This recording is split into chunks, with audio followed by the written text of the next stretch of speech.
Okay, great. So you guys ready? Yes. Born ready.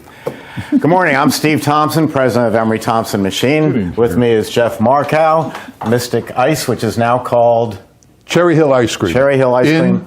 Daytona Beach. Right. All right. Christi Brown, our sales manager. You may have already talked to her on the phone.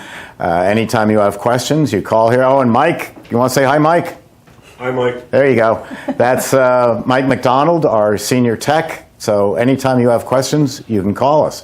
Welcome for coming. Welcome for coming. I'm starting to talk like we have a Russian accountant, and she says, "So good for you." And so I'm starting to talk like her. Welcome for coming.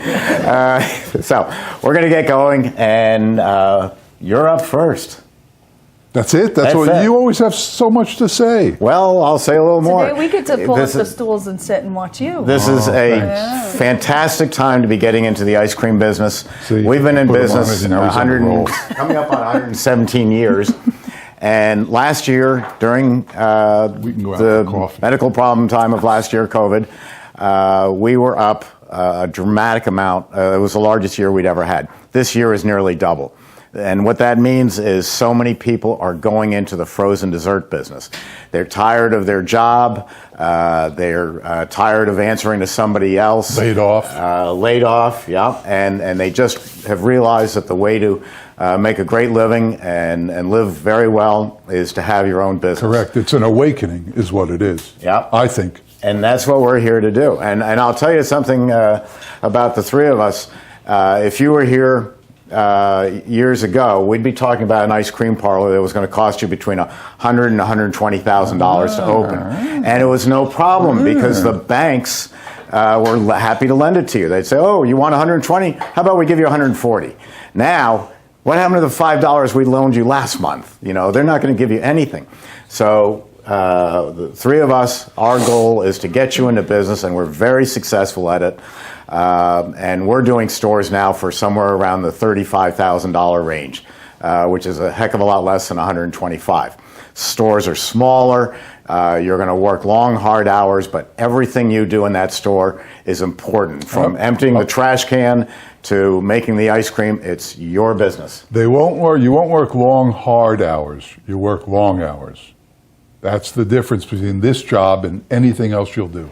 Well, it's all a matter. As CEO, I like to sit around with my feet up with a brandy. So having to walk down the hall and ask Christi if she's working hard, that's hard work.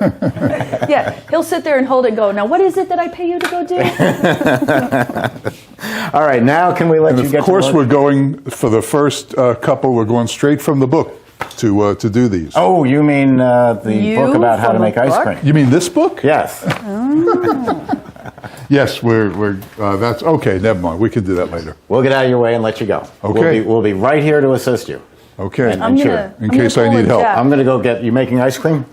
Yes. You need mix? Yeah, I'll make it here. I need mix. I'll go get the mix. Okay. We're at your beck and call. Okay. And the reason there's so few of these left is because I've been eating them systematically. I'll go get the mix. Okay. Sorry, they were in the freezer. Okay. See, he was done talking about 10 minutes ago, and then I said, "Well, why don't you say it?" And that's it. All right. Welcome. I'm glad you're here. And to those way in the back row there, thank you for coming. See, you thought that too, right? When you got here, well, this is a small room. But no, way back there, the balcony, the loge. All right, there we go. Because it's the month of Halloween, I thought I would create a theme. And the theme is scary ice cream. So the first ice cream we'll make is Bride of Frankenstein. Little history. At my first store, I created an ice cream that was hugely popular. It was #1 flavor for all those years. And I called it Frankenstein, only because, who knows? It was chocolate ice cream with chunks of chocolate in it and a fudge swirl going through it, and it just felt like Frankenstein. So after that ice cream, it went right to #1 in the store. And I thought, well, let's make the counterpart. So I made Bride of Frankenstein. And where everything in Frankenstein was chocolate, this was white. Not necessarily vanilla, but white. So one was brown, one was white. And this was hugely popular. As a matter of fact, a little secret, because of Bride of Frankenstein, I gained 45 pounds in 2 months. It's so good that every night I took home a quart of Bride of Frankenstein. It was just, and the help knew it. They had it ready for me. I took it home, popped the top off, sat down, and ate a quart every night. That's how good this stuff is. Okay, but that's for you to decide, right? Right? Okay, so the recipe is in the book on page 11, but of course you don't have the book, so you can't go to page 11. Can we see the cover of the book? Christi is demonstrating the cover. That's the new version. I don't think the camera can get there. The old cover looked like this, but the new version that I have, only 10 of them, with only 9 of them now with me. Thank you. You're welcome. Shameless promotion. Okay, so we're going to make ice cream, and this is how the mix comes. It comes in bladders, 2 bladders to a case. The bladder is 10 quarts, and the cost is, on average, $45 for the case. So these run about $22, between $21 and $25. When I do the class, I estimate them at $50 for the case, just to be on the safe side and make everything more profit. But that's another story. So they come in these bladders. The bladders have to be handled distinctly. You can't just, pick it up and play Candy Crush with your other hand. You have to pay attention to what you're doing, because if not, it's all over the floor. They come in these, and they're thick. These are thick plastic, but you can't drop them. I did once, and it was 4 hours cleaning it up. It's heavy cream. We use 10% butterfat, Steve and I. You can buy these from your local dairy in 10%, 12, 14, 16, sometimes 18, and in New York, sometimes 22% butterfat. You'll make that decision. I've always liked 10. And of course, the further south you live, the warmer the climate, probably the less butterfat you're going to want, because Haagen-Dazs, for example, is 16. So if you eat Haagen-Dazs in Miami, a pint, let's say somebody makes you eat a pint of Haagen-Dazs in Miami, you're going to feel like you've had a lot of something going on. If you eat a pint in Maine or Boston, not so bad. It's just the butterfat, correct? Yep. Okay. All right, so this is the machine. It's been sanitized. We're ready to go. We'll show you the cleaning of the machine later, maybe, or something. We'll get to something.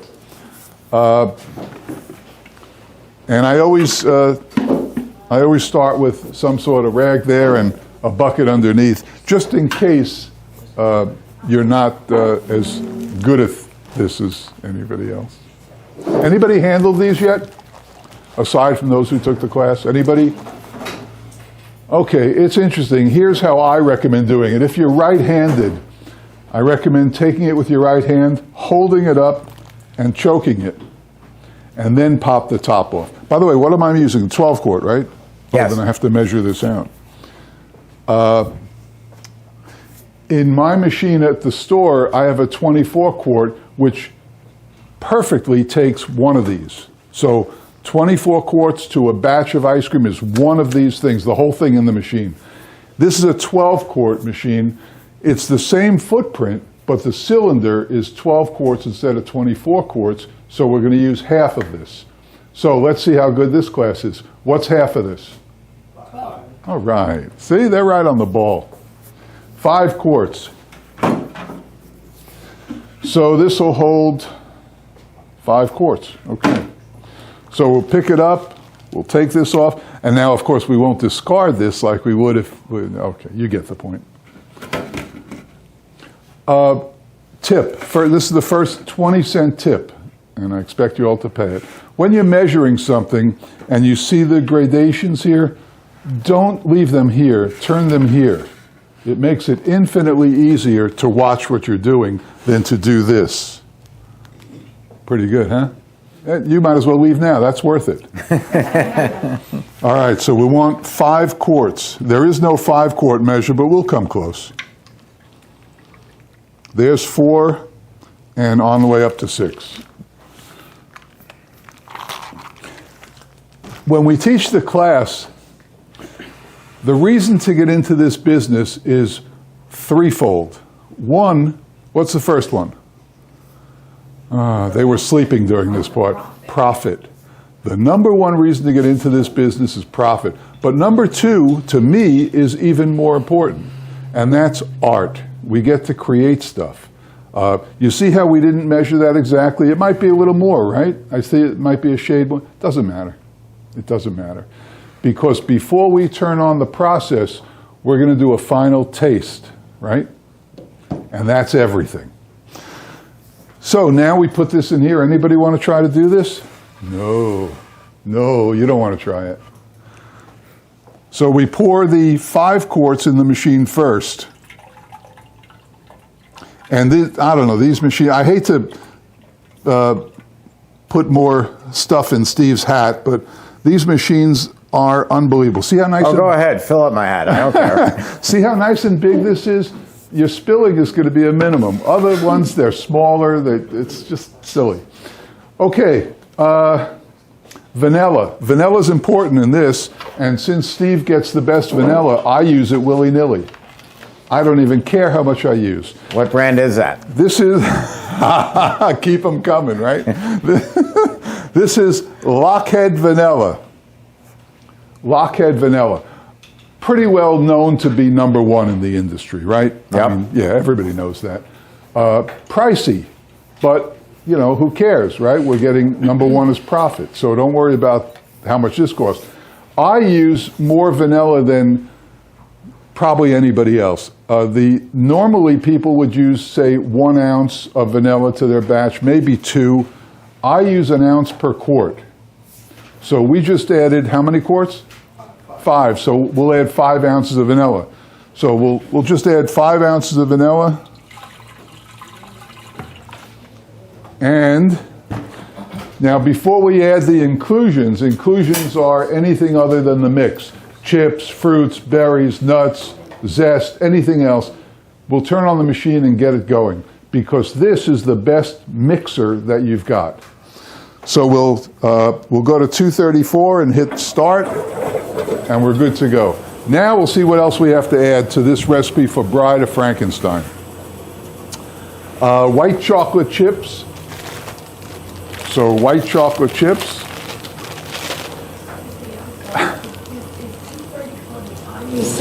234 is the speed of the machine. And had that not been on already, I would have shown you how we got there, but we'll get there today. You don't have to worry about the speed.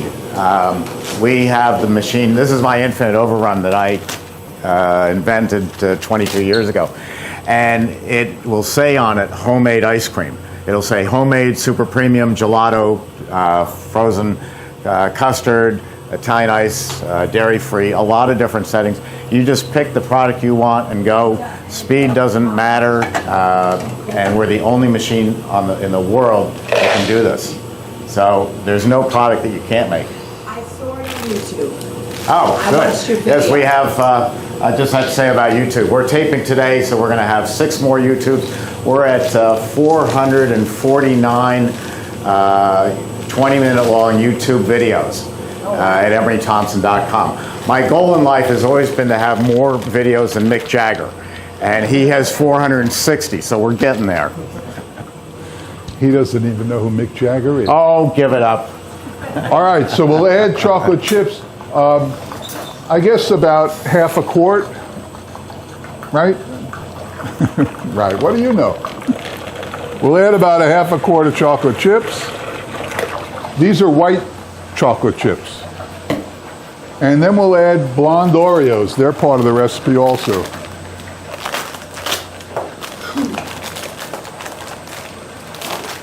Blonde Oreos are really good. You ever have them? Mm-hmm. Really good. In your Bride of Frankenstein. So blonde Oreos, how many to add? I'm not sure. So we'll start with a couple. And you see how these go in so easily? Yes, sir.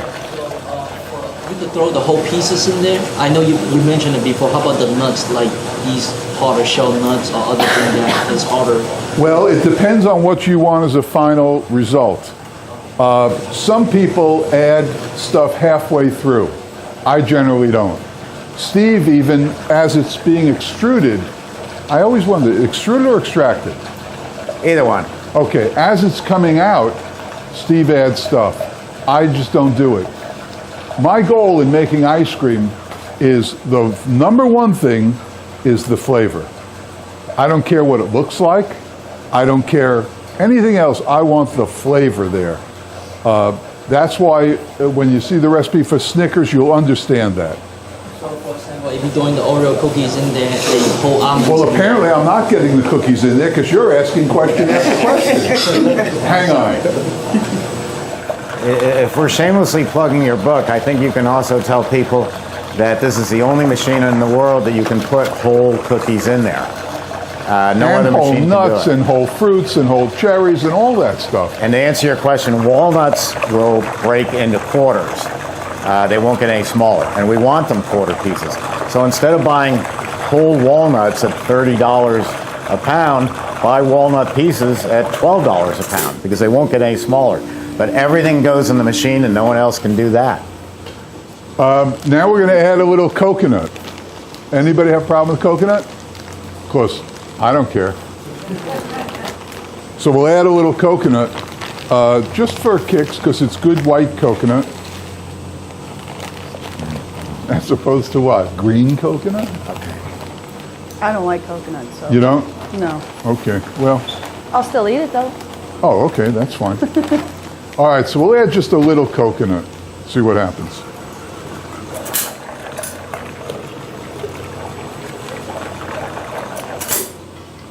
And that's it. Now, before we turn on the freezing process, I always taste it, as you know, because this is the time that I use to alter things.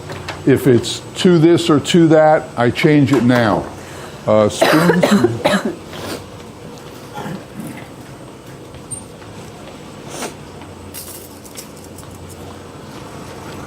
Now that it's because of his great questions, it's been mixed up enough.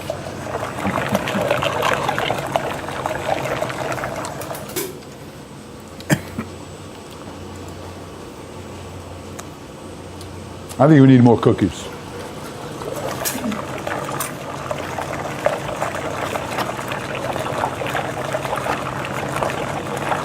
Can you ever have too much? No.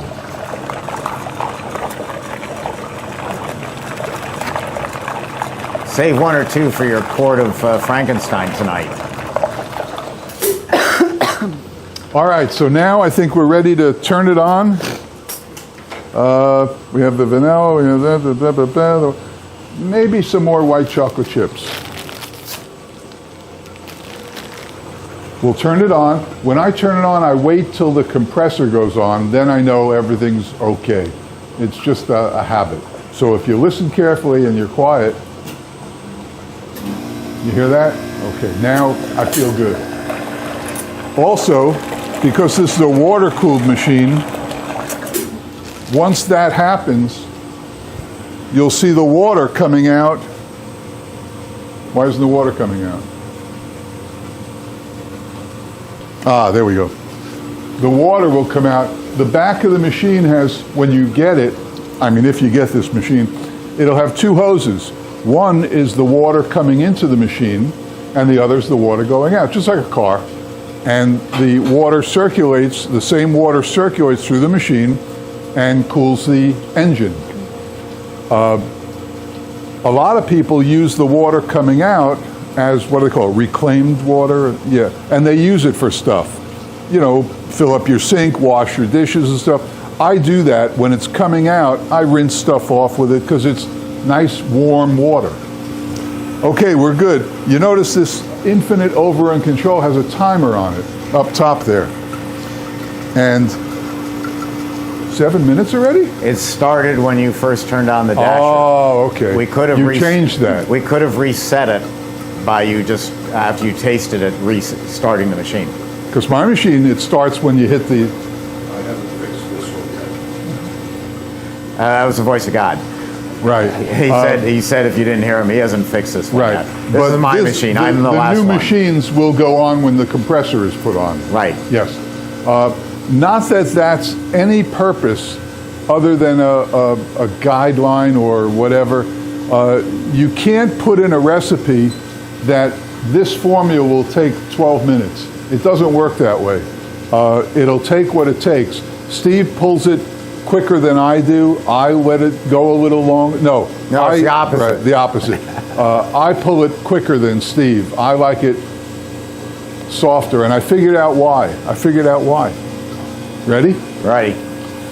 When you pull it before it's too firm, you get less air because the ice cream settles down.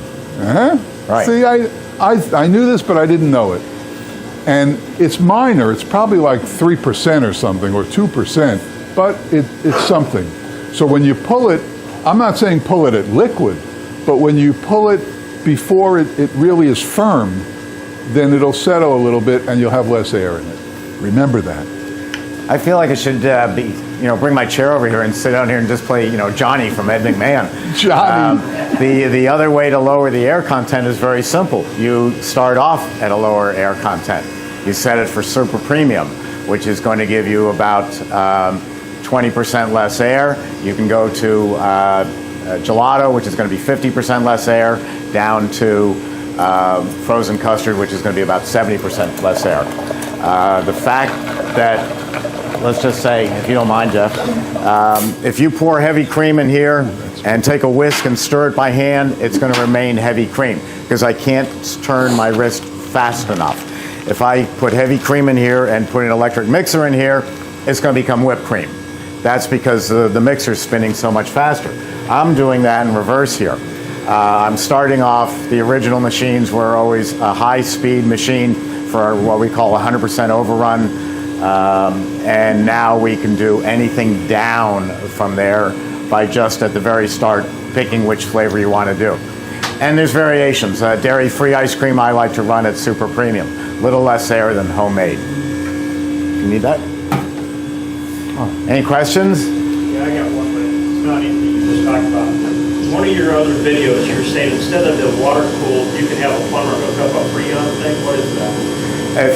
If you were going to run, say, 2 or 3 or 4 Emery Thompson machines, it would probably pay you to get a water recirculating system, which is like a small air conditioning unit outside of your building, either on the roof or in the parking lot. And it's filled with antifreeze, just like you use in your car. So it is, the company that makes it is called RITE-Temp, RITE-TEMP, and they're in Arkansas. And this unit, you stop using city water and you're pumping in antifreeze, which then the machine heats up and sends back to the air conditioning unit to cool it down. They run about $7,000 or $8,000, so it doesn't pay to do it on one machine, but 2, 3, 4 machines, it starts looking profitable. But water is always going to be less expensive to use than air, surprisingly, because if this was an air-cooled unit, it's going to throw a lot of hot air in this room. We're going to remove it by turning the thermostat. Yeah, there is, isn't there? We're going to have to turn the room colder, and electricity is far more expensive than water and goes up 4 times a year. You had a question in the back. Get to you in a minute. Yes, because I'm sorry, I apologize for being late. The mixture of the vanilla, is that special mix? Is that something we learned how to do? Is that Every dairy has them, and it's wrongly called, Steve pointed out that it's wrongly called dairy mix, right? Or it's just called mix. Yeah, it's called mix. It's a terrible word. But what it is it's skim milk, whole milk, cream, and what's something called milk solids. And then they might add a little sugar to it, and the company that we use adds a little vanilla to it also.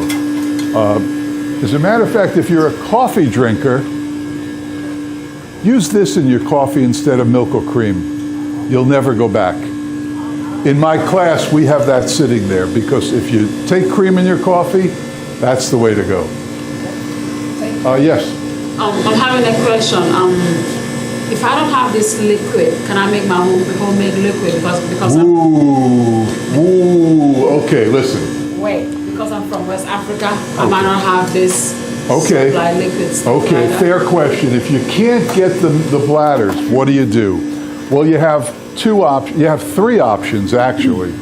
One option is to get a powdered mix that you add water to. Oop, okay, here it is.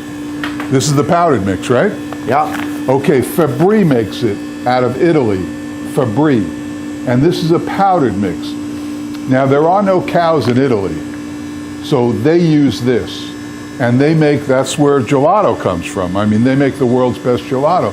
So this apparently, and I can only say that, apparently works well. So what about if I don't have this? Buy it. What do you mean if you don't have it? What do you think, it grows on a tree in your backyard? I mean, it's 1,000 miles away. So I was asking if I could make my whole You own. buy this. You call Fabri, go on their website, order it, Aren't and they they in send Europe? it to you. So it would be still closer not. for her. Italy. What about if I make my own So it liquid? could ship to her. Can't do it.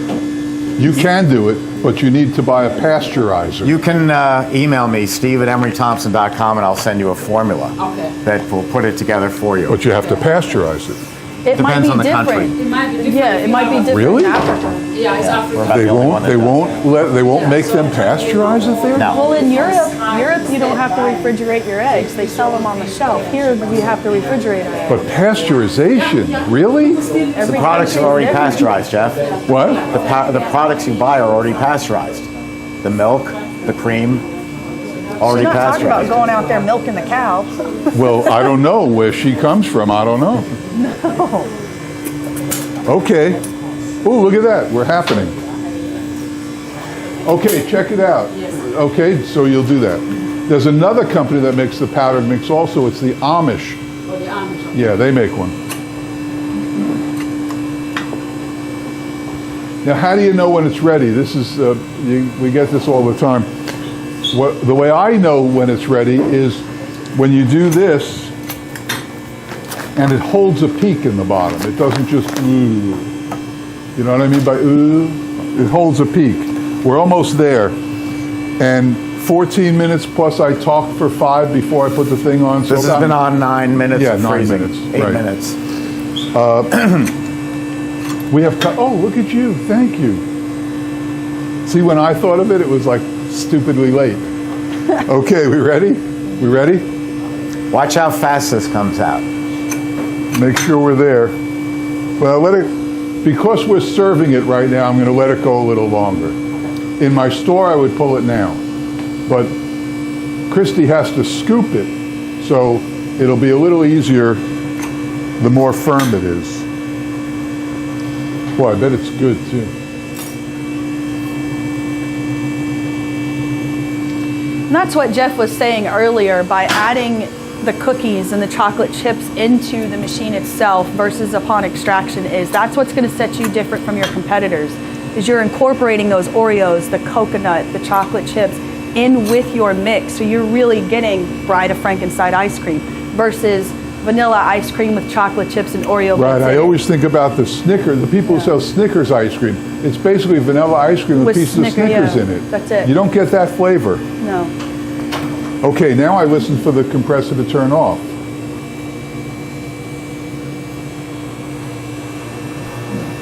There. Now I feel good. I'm glad you feel great. I feel good. Like anybody cares It's how I always a feel. wonderful feeling.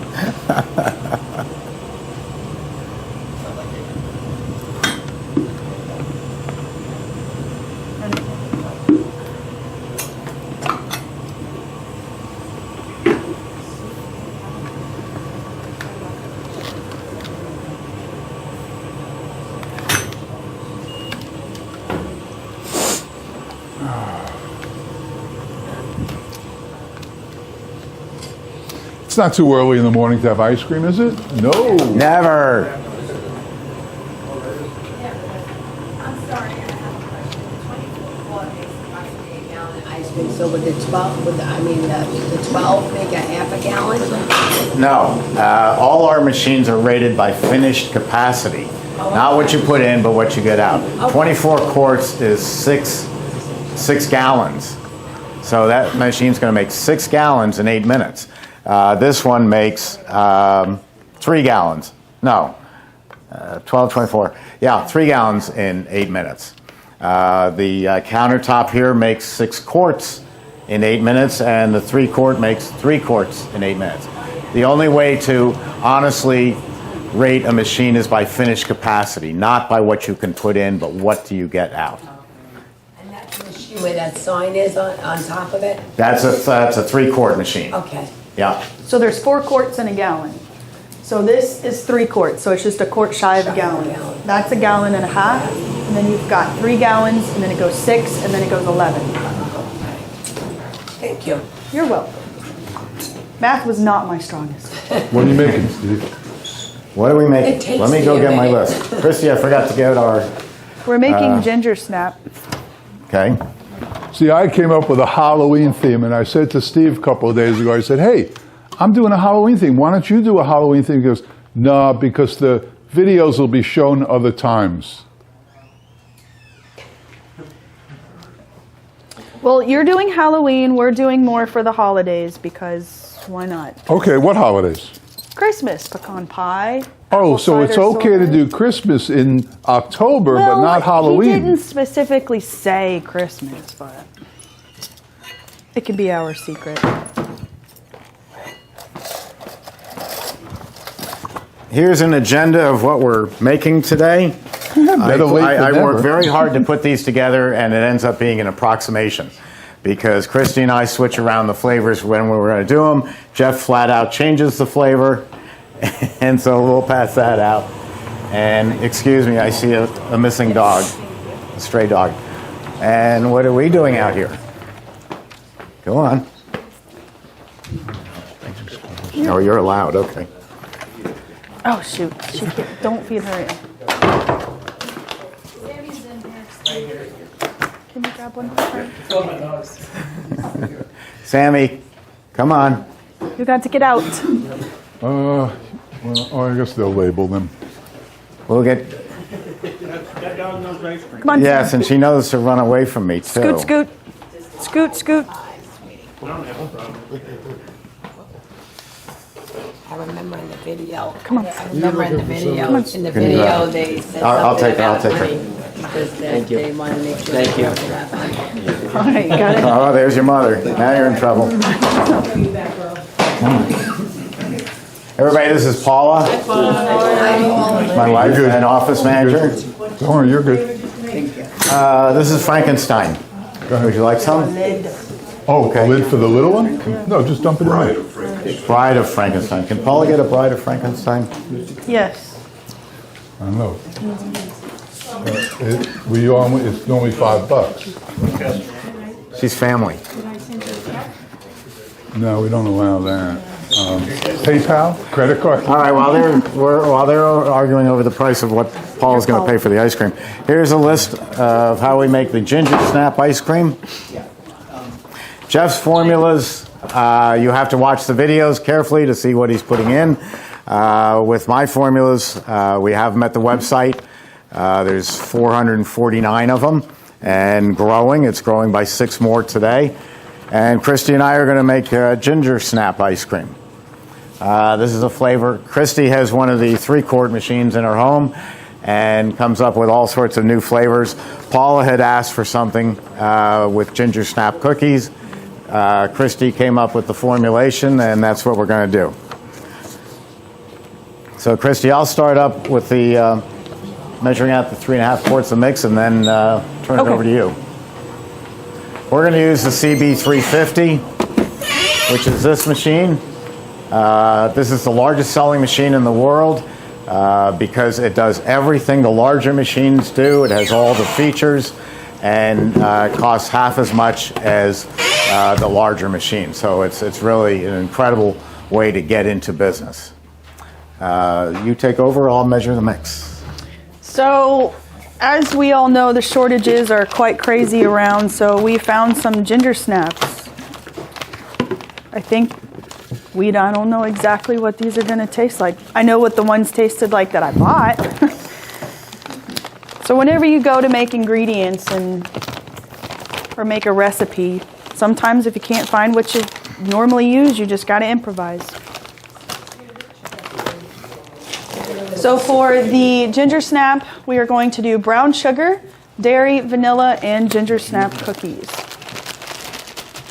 Is that? Take the brown sugar. You want How much do you need of that? just 1 cup. 1 cup.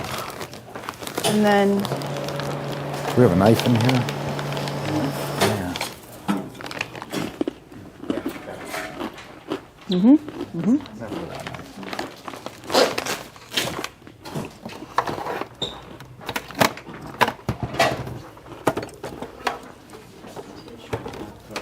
you're going to have to talk while I do the ginger snaps. Oh, okay. So I'm over here just measuring out dark brown sugar, which we think is going to add some nice flavor to it. Let's see, 1.5. What'd you say? 1.5 cups or 1 cup? 1 cup. 1 cup. Okay. Almost there.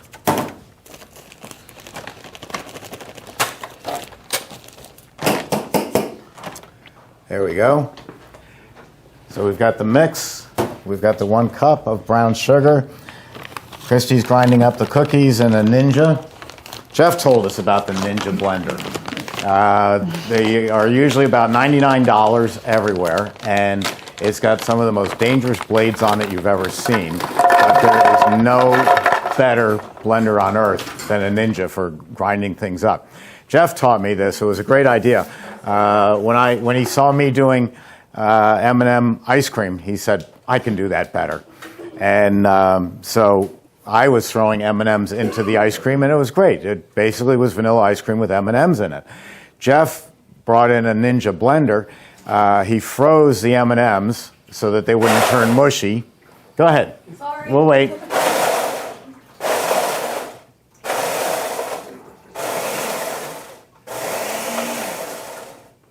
Jeff froze the M&Ms, and we put them in the Ninja blender, and they turned into a powder, an M&M candy powder. Putting that into the machine, for every particle of dairy, we got a particle of M&M right next to it. So the flavor was fantastic. But then I had to now outdo Jeff. So I took another bag of M&Ms, also frozen so that the colors wouldn't bleed, and I threw them in as the ice cream was coming out. So now we had the fruit flavor. That's our fruit flavor here on this one is the ginger snap cookies. And also we could have fruit identity. If these cookies weren't so hard, we could also put pieces of cookies as it's coming out.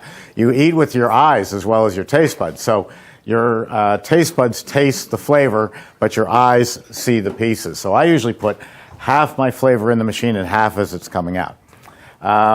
In the case of Jeff here, and in the case of making ice cream, just like Jeff said, be careful of those bags. You don't want to drop them. The last thing he did was take ice cream out of here. We're not going to use this machine, but the next thing we would be doing is putting ice cream mix into here. Who sees what's wrong with that? Nobody?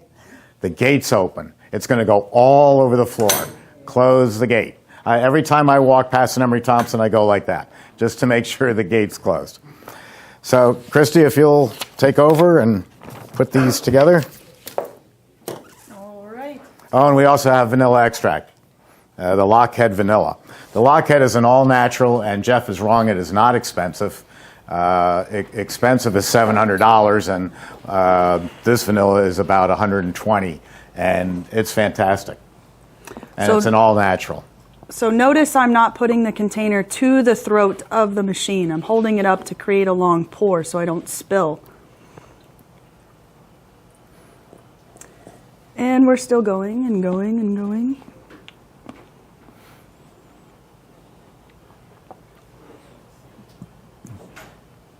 Okay.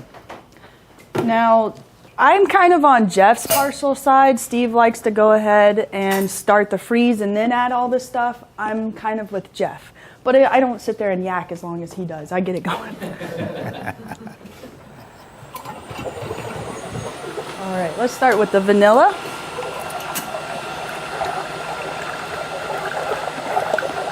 And the brown sugar.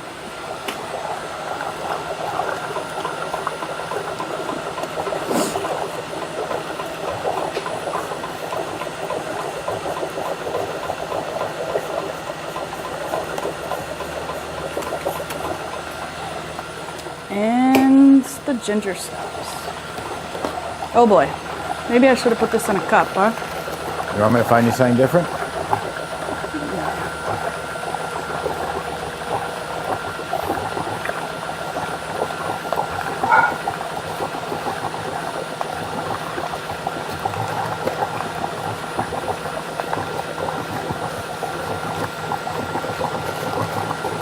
I think Jeff just does a lot of it to, make love with his machine. I'm just here to make ice cream. I was up until almost 2 a.m. the other day, coming up with all kinds of different flavors. All right, here we go. Yes. Just a quick question. So normally when you add sugars into the mix, other than making it sweet, does it have other effect? It just adds more sweetness, I guess, to it. Brown sugar has molasses in it, so instead of just adding normal sugar to make it sweet, it's kind of like when you go to make banana bread. I like to add brown sugar versus regular sugar. It's just softer, has molasses, just for taste. I was thinking like maybe you add sugar in there so it might change the texture a little bit for the ice cream. I don't think it does, because your dairy blend already has sugar in it. If you were to just taste the dairy blend by itself, it tastes like a sweet cream. And funny, Steve one time said that he knew a guy that accidentally forgot to add the vanilla when he was making his ice cream. So when it come out, it was sweet cream. So he called it sweet cream ice cream. But it's going to just make it a little bit more sweeter. The ginger snaps, everybody knows ginger has a little bit of a spiciness to it, so that'll help offset it. I agree with Christi. It won't make any difference in ice cream, except make it a little sweeter. Where it does make a difference, and you might be thinking about, is Italian ice. Italian ice, cream ice, sorbet, sorbetto, Italian water ice are all the same, basically the same product. Sugar and water, and the higher the sugar content, the smoother the product. So a Philadelphia water ice is smoother than a New York Italian ice, which is smoother than a granita sold in an all-Italian neighborhood in lower Brooklyn. So the sugar content there controls the smoothness. But in ice cream, you're getting all your smoothness and texture from the fat content. You go to a higher fat content, you're going to get an even smoother product. But I doubt you can tell the difference. This is just so smooth and creamy as it is. And I don't really want to go to higher fat content. Yes? When you put the mix Can you in speak there, up? I got the machine behind me. when you put the mix in there, do you add other cream, other stuff in there, like other cream to make it more smoother, or you just need the mix itself is good enough? No, what makes the product smooth is the basic raw ingredients. The blend, the dairy blend, is milk, cream, powdered skim milk, and sugar. That's your blend, and that's inherently smooth and creamy. If you put dairy blend and water next to each other, water is not smooth compared to, or you could almost call it greasy. You don't want to overdo it. People who are doing 18% and higher fat content are just wasting their time and their money, and they probably don't even know the secret that as the fat content goes up, you need more flavor, because otherwise all you're tasting is fat. And that's not what people want. We're trying to make an ice cream that is refreshing, that is so good and leaves you feeling so good, not full and heavy like Haagen-Dazs, a company I helped put in business. A great ice cream, but you pick at it a little bit at a time, a spoonful this afternoon, a little bit at dinner, a little bit at 11 o'clock at night. Don't tell Paula. But we want to make something that you eat it, and it's so good you want to go back and get a second one. It's a balance. Dairy, air, and flavor. And of the three, hands down, flavor's the most important. You can add, like cream of coconut to a recipe if you want to, use cream of coconut, but not to help substitute for a dairy. That's the whole purpose of coconut. It's dairy free. I've used cream of coconut to make an Italian ice, which would make it more of a cream ice. And that was last class. That was actually really good. It had crushed pineapples, cream of coconut, Malibu rum, and sugar and water. And that was a really, really good Malibu cream ice. You can also do, I think Jeff has done dulce de leche, and then he had put in, condensed milk. You can do that, or the actual dulce de leche, the little can. Yeah, that stuff's good. Yes. So for condensed milk, do you just like dump it into from the can, or is there a certain way to like add water to it and then put it in, or? It's just a recipe preference, So if you want to dump it in there, go for it. If you want to mix it with water, you can do that as well. If you want to use there you go. Go ahead. No, I was going to actually talk about Mammy's Gelato or a dairy-free mix. You can use that as a substitute. This is a secret ingredient. You're going to see a lot of recipes, home recipes in House and Garden and Ladies Home Journal and place like that. And these are not ice cream makers. These are bakers who think they know ice cream. Making ice cream is not exotic. It's not a science. It's not even an art. It's just plain fun. But this is what I call the secret ingredient. It says non-fat dried milk, and this is powdered skim milk. We keep this around here in Florida in our hurricane closets because if the power's out for a week and you want to have some milk in your coffee, we use this. But this is technically say 30% fat with all the fat removed, and what you're left with is the good stuff. So this is only 0 or 1% fat, but all the good stuff that was in the cream at 30% is still in here. So that's a little secret ingredient that the dairies know about and they put in. And in my formula, that if I was to use it, too much work, it would also have this in it. Very simple. Any other questions? No? Just one ice cream? What are you saying that does to it? When you're saying it's a secret ingredient, what's it help with? It's called, the technical term in dairy speak is milk solids, not fat. So the milk solids, the stuff that make milk, is all in that powder, but the fat isn't. It's one of the rare cases where you can take all the fat out of a product and it's still the same. If celery was a fattening product, we could take all the fat out and then you'd be left with celery. So that's what that does. Anyone else? Okay. We're getting pretty close. Probably another minute or two. I'll show, since it's still pretty thin, for those that don't know, like Jeff was doing on his, it was cutting off pretty good and clean. This is what he's talking about. See how it's very soupy? It's got a couple more minutes before it's going to be ready. And his, when he did his, it's what we call a cutoff check. If you open and close it, it cuts it off and it just plops right down. Have anything to add, Jeff? What? Have anything to add? No. How's your new store going? Fine. Fine. Emery Thompson has, what is the latest count? You have the serial numbers. Oh, 38,572. 38,572 customers in 141 countries, I think it is, 142 countries, somewhere in there. And we have many, many more than that who tune in and watch our videos. We're quite prolific at making videos. And I always tell people that these formulas, it's really mathematical.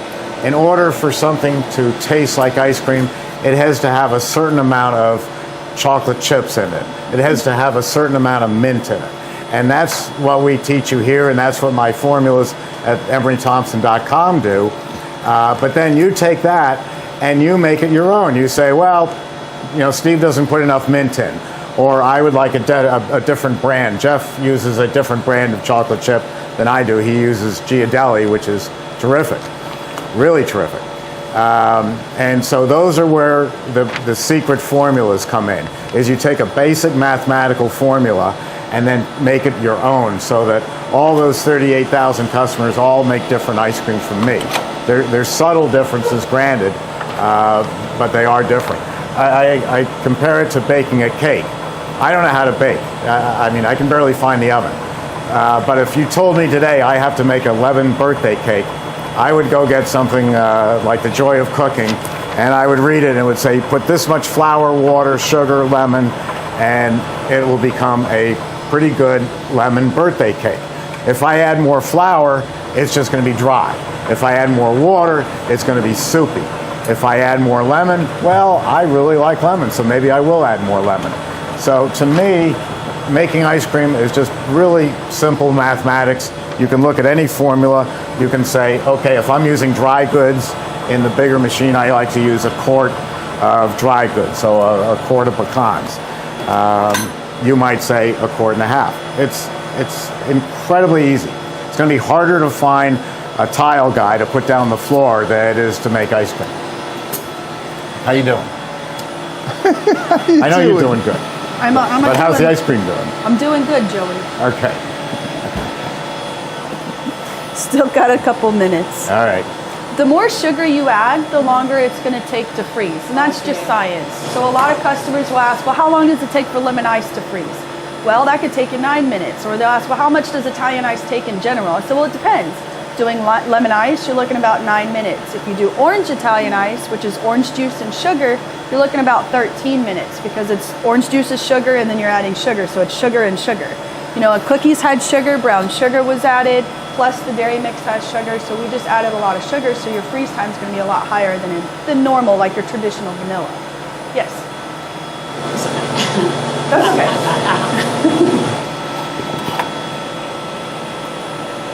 Probably another minute. So what about if you leave it extra, let's say extra 5 to 10 minutes? Is it going to be more hard or is it going to be less? If you freeze it too long, you're going to freeze your machine up.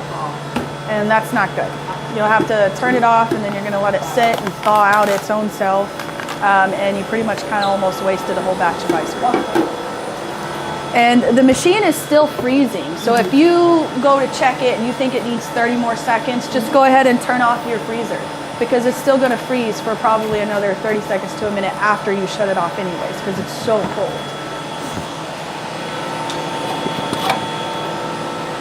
I'm going to call it good. This is about Jeff's style, how he likes to go ahead and pull his. So I'm going to shut this off.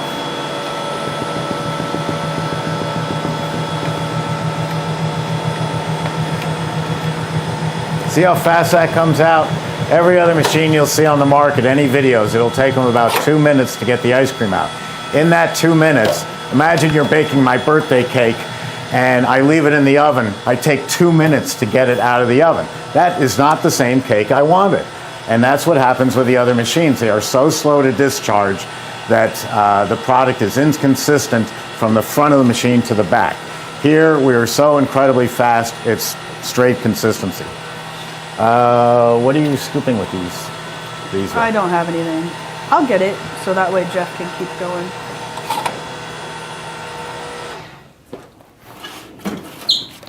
All right.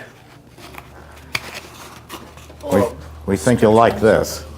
You can also use this if it's easier. I'll get it, Steve. Okay. I was going to use the other. Here you go. Thanks. You go help Jeff. I got this. Steve, I wanted to ask, it's kind of an off question, but if you're going to ship to another country, say like Africa, what does the delivery time normally take? It's, well, anything going outside the United States or Canada, we ship by air freight.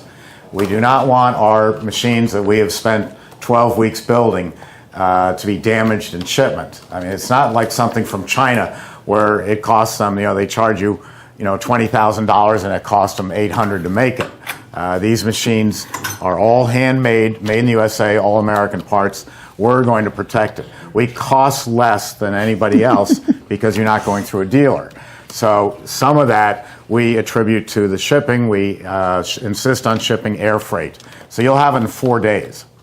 And that's pretty darn good because if you go by, before COVID, if you went by boat, you'd be there to Africa in a month and a half. Yeah. Now, you're looking at 6 months. There are thousands. They say there may be 100,000 containers sitting in ports.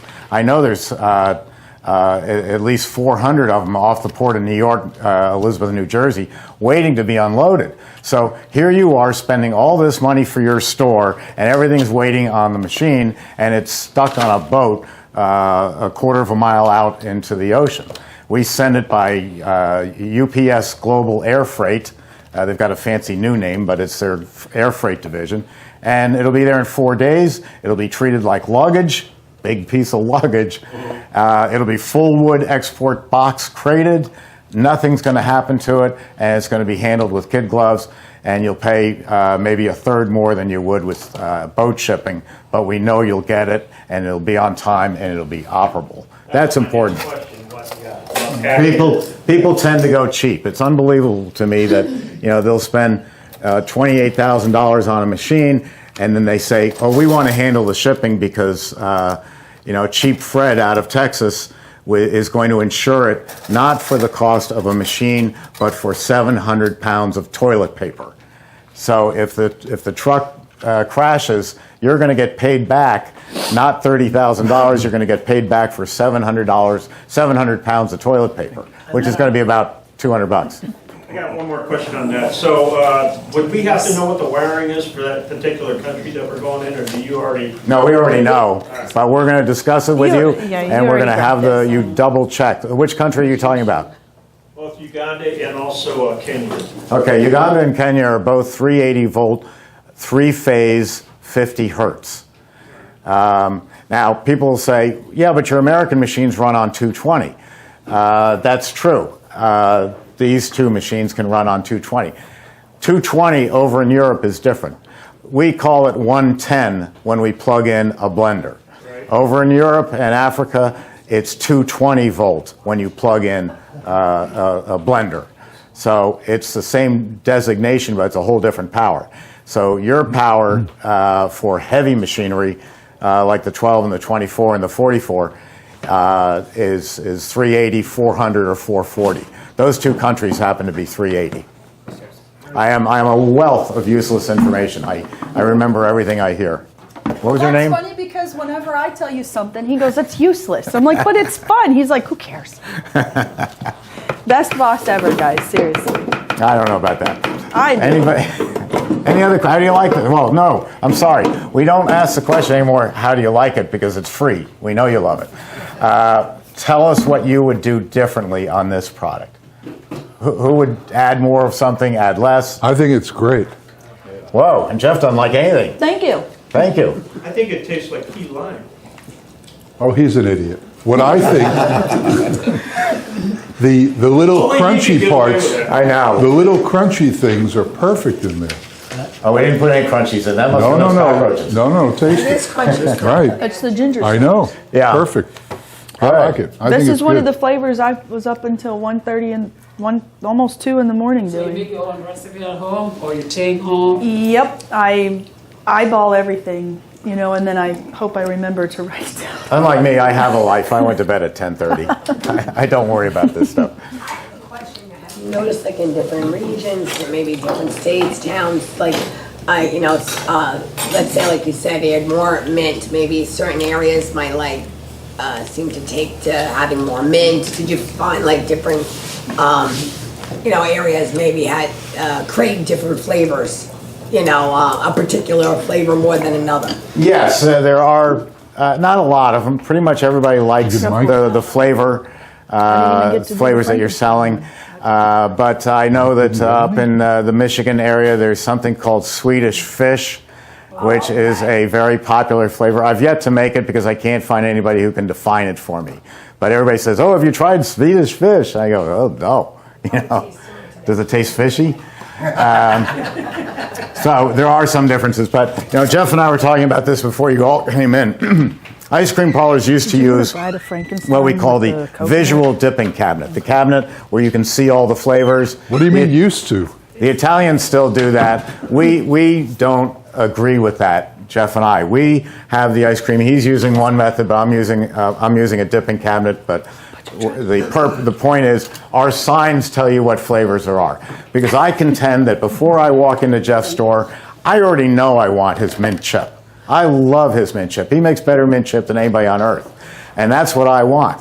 But I walk into the store and I'm looking around and I see all these 30, 40 different flavors. Big mistake. We're down to about 12 flavors now. I see all these flavors and I'm confused. And I go, maybe I want that one. Maybe I want that one. Meanwhile, the line is a bunch of New Yorkers like me, and they're going, "Hey, move it, buddy." So I'm still deciding. And then I go, "Oh, give me my mint chip." I already knew what I wanted. We do a lot less flavors now because we do more of flavor of the week. It's wonderful social media advertising, which you can ask Christi about. She's our expert on that. But to be able to advertise on a Thursday night that the flavor of the week is going to be this. So you've got the 12 most popular. You take one of them out and put in your flavor of the week. And it's fantastic. There's an old adage about salesman, which I am. I own the company, but my tax return says salesman.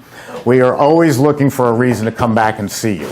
We would love it to be able to walk in and say, hey, I've got this newfangled spatula. You just got to have one.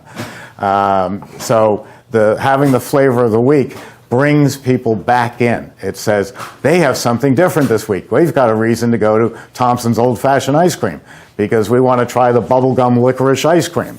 Ugh. Or the pickled and bacon Italian ice. We did that. That was really good. No, we didn't do that. You did that. No. That was very good. We did not have a complaint but you. I didn't do it. That's because you're... The only thing that saved it is her husband made the most incredibly good flat bacon. And we said, well, we were going to eat it for a BLT after lunch, but we said, well, stick it in the ice cream. So Christi stuck bacon in. And so when you asked everybody, how was the pickle Italian ice, they go, man, that bacon was great. How was the ice? Man, that bacon was great. He's full of it. So they were sitting there with the bacon strip, and they were using it as a spoon to eat the pickle Italian ice. Like Steve said, you got a new flavor of the month, a new flavor of the week. Nobody's got to like your pickle Italian ice. Just make it, stick a sign by the door. People are going to look at it. Okay. They come in, give them a little sample. It got them in the door. You know, Jeff's against samples. Steve's against samples. I think in that kind of exception would be something fun just to get your people to come into the door. They see the sign, it's different, it's unique. And of course, make sure you have your vanilla, chocolate, and strawberry on there too. I don't like samples because people complain that I was too much of a New Yorker and I was saying, here, have one. Even though you shouldn't be eating ice cream. You know? Anyway, Jeff, you're up next. Oh, wait a minute. Does anybody want to take a break? No. You're not bored? No. Okay, no bathroom breaks. If you want to go to the bathroom, you're welcome to go out there. The dogs won't eat you. Breaks. We'll continue. We'll continue. Good All Lord. right. Is that not the lid? Yeah. We'll continue. That's not the lid. Now, okay, Christi did close that, and Jeff's is closed. You know, one of these days, you're going to remember that. You're going to have an Emery Thompson, and you're going to be pouring mix in, and it's going all over the floor, and you're going to curse my name. Yeah, and you're just going, dang, Steve Thompson. The machine leaks, and it's going all over the floor, and then you realize, oh, gate's open. Last thing I did was take ice cream out, and I left the gate open. So It actually won't take that long. It'll be like this. Oh, It'll be that quick. Good time to talk about TV. I guess we can. We can do whatever we want. Oh, go ahead. Until Zuckerberg pulls us off. Then go right ahead. This is a good time to talk. Now we made Bride of Frankenstein in there, which is a white mix with white chocolate chips, coconut, and blonde Oreos. Now I've let out most of it, but I'm not going to rinse the machine because it's okay, in my opinion, to have an errant white chip in the next flavor we're doing. If we had just made mint chocolate chip, yes, I rinse it. If we made strawberry, yes, I rinse it. And rinsing it is simple. Just a bucket of water, let it go and come out. But I don't see the need to. No, I don't use hot water. Nobody came for the car yet? The manufacturer says you can, but I never do. Hi, girls. No, the manufacturer does not. Okay. You girls doing good? No hot water in an Emery Thompson machine. No, you don't. I'm beating you to the punch. So, the voice of infinite reason. By the way, that's Mike, and any question you have on the running of a machine, we are good any today. of these machines, he knows everything about them. It's crazy. He's just a master of his domain. All right, so now we're going to make Frankenstein, which is on page, well, what do you don't have the book, 17. For those of you at home with the book, it's on page 17. And this was one of the original recipes when I opened up my first store. And it's It's still right up there. It can't go a day without it. People come in asking for it. So since we're also making a half batch, I put 5 quarts in here. And we'll pour it in.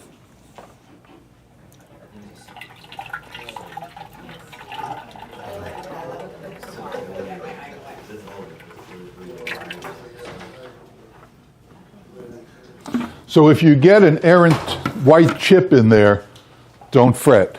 Are there certain flavors that you won't do that, like that you find so strong that bleed through? Yeah, we just went through a few.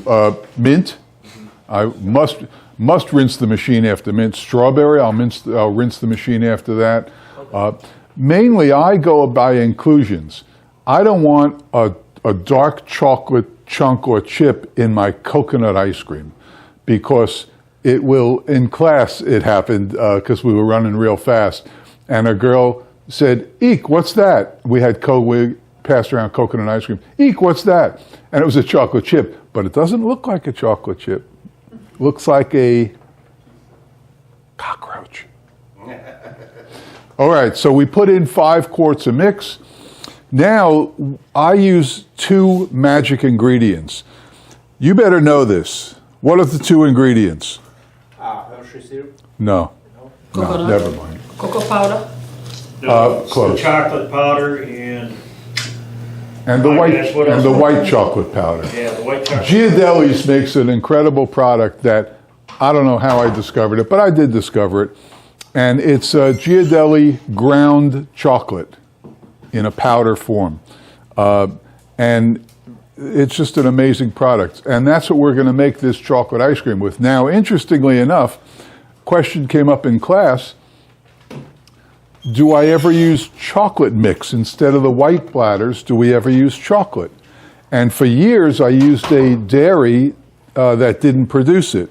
And then the other dairy came to my store to try to get me to buy their mix.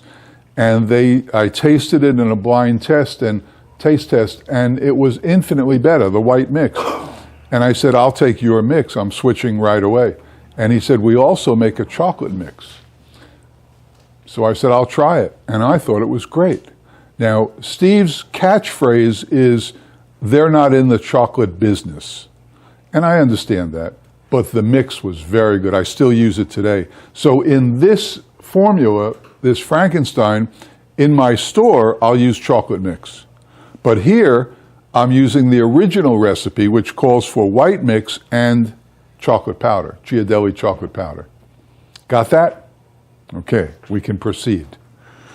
So, because we're adding a powder, or actually any inclusions, I'll turn the machine on at 230, where'd she go? At 234. And then we'll add, we'll start with a half a quart of this, see what happens. It's really good. It's not cocoa powder. Don't use cocoa powder. This is ground sweet chocolate. How much is it? A 25-pound box, which is a significant box, lasts you for months, costs about $120. It's not that bad.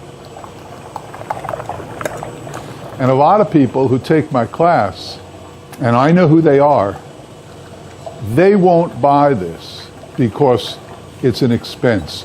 They won't use real Oreos. They'll use Schmoreos. They won't use M&Ms. They'll get Schmem&Ms. And Whatever you do, don't look at me. no, I wouldn't do that. He's going exactly what I tell him, right? Pretty much so. Pretty much so. Now there's a nebulous answer. He's going exactly what I tell him, pretty much. So in other words, no. The wheel is definitely going in. I'm going to have 2 wheels. Hey, don't go giving that away now. Okay. So we're adding, we'll start with that much, see what happens. Probably add it all. Instead of the original recipe called for mini chocolate chips, but I found an interesting product. I found very, very high quality chocolate chunks. See them? Got it, Mike? Got it, Mike? Yep, got it. Okay. So we'll add chocolate chunks.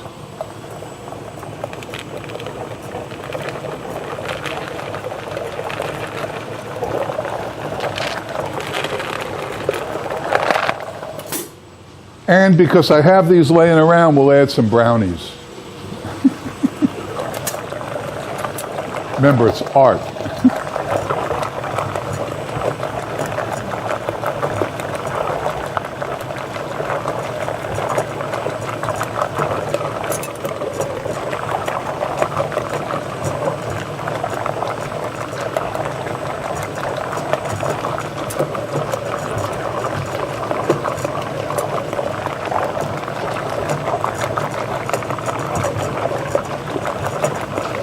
Okay. And I think that's it. Let's get a spoon and taste it.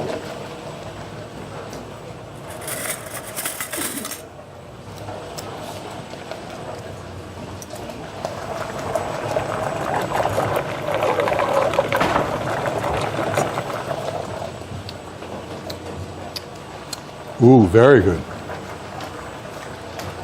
Very good. We'll add a little more of this.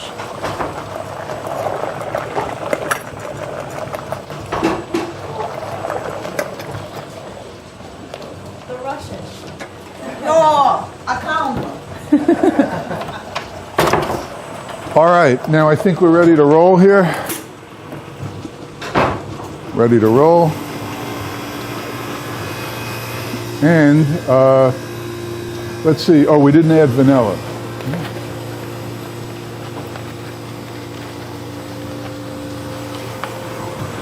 How much vanilla?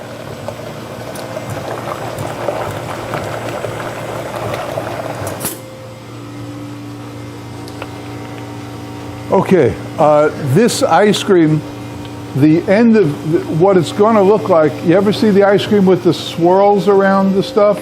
That's what we're going to do here. We're going to swirl it with chocolate fudge. So while it's in there cooking, we're going to make our fudge type mixture. And we'll, I normally add a little mix to juice it up a little.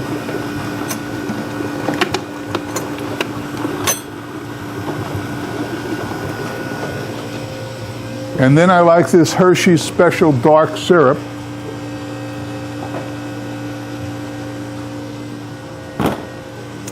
And we'll add a little of this.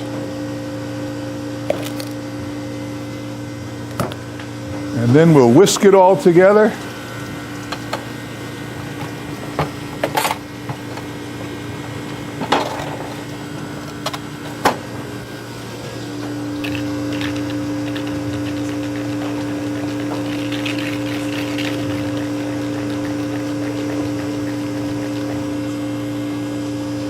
And what we want is like gravy, the texture of gravy.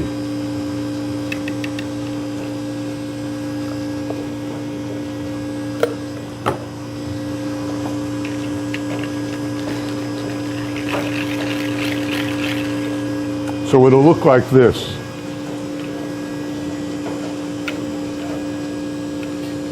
And it's this will be the variegate, the swirl that runs through it, hopefully, if we do it right.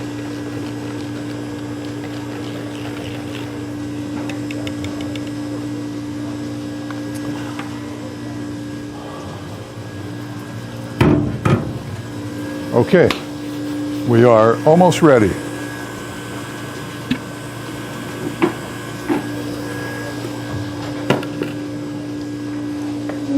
Sorry. That's okay. Hope I didn't miss anything. No, you didn't miss anything. Well, you missed a lot. We're making a Frankenstein with a fudge swirl through it. Yum. Sounds good. We'll see. Any questions? No, you know everything. Okay. Yes, sir. In the back, you had a question? Oh, no. Well, think a little. Okay. How many shots? I was going to ask you, how many shots do you have right now? How many what? Shots. Oh, I just have one. I opened one, had it for 10 years, sold it, and now I opened another one in Daytona Beach. I have a 24. It's all I've really ever had. I started with a 6-quart when back in the day, way back in the day, and that kept me going for, about just under a year. I worked with a 6-quart. And then, of course, you get really busy and you don't want to put in that kind of time. I was maybe making ice cream, 4 or 5 days a week, maybe 3 hours at a shot. And I didn't want to do that anymore, so I bought the 24. And the day I got the 24, everything changed. It was an amazing thing. Because I heard you guys talking in the beginning of the class that you said basically that did you just sell your 6 after that? Or So what? Sell the 6 machine? Yeah, you don't need it. No. Everybody thinks in their mind they'll keep it as a backup or they'll keep it as, but you won't use it. The 24, you can, one second, you can run it 24 hours a day. So if Same as the 6. You production, can run that 24 hours a day. yes, but if your production if you've got a 24 and your production increases so much, just hire a night guy to come in at 12 and work till 4, and that's, it doesn't matter. The machine won't let you down. So what about the other one? Can you run it for 24 hours? Yeah, they'll all run 24 hours Absolutely. a day. They're designed to. And the average lifespan of one of my machines is 40 years. But there comes a point where that won't be what you want. Because why run that 24 hours a day when you can run this normal hours? But you just start with that, then you just improve. Absolutely. It's a great starter. So why do people buy this? Because they're getting into business and they don't have the money for that.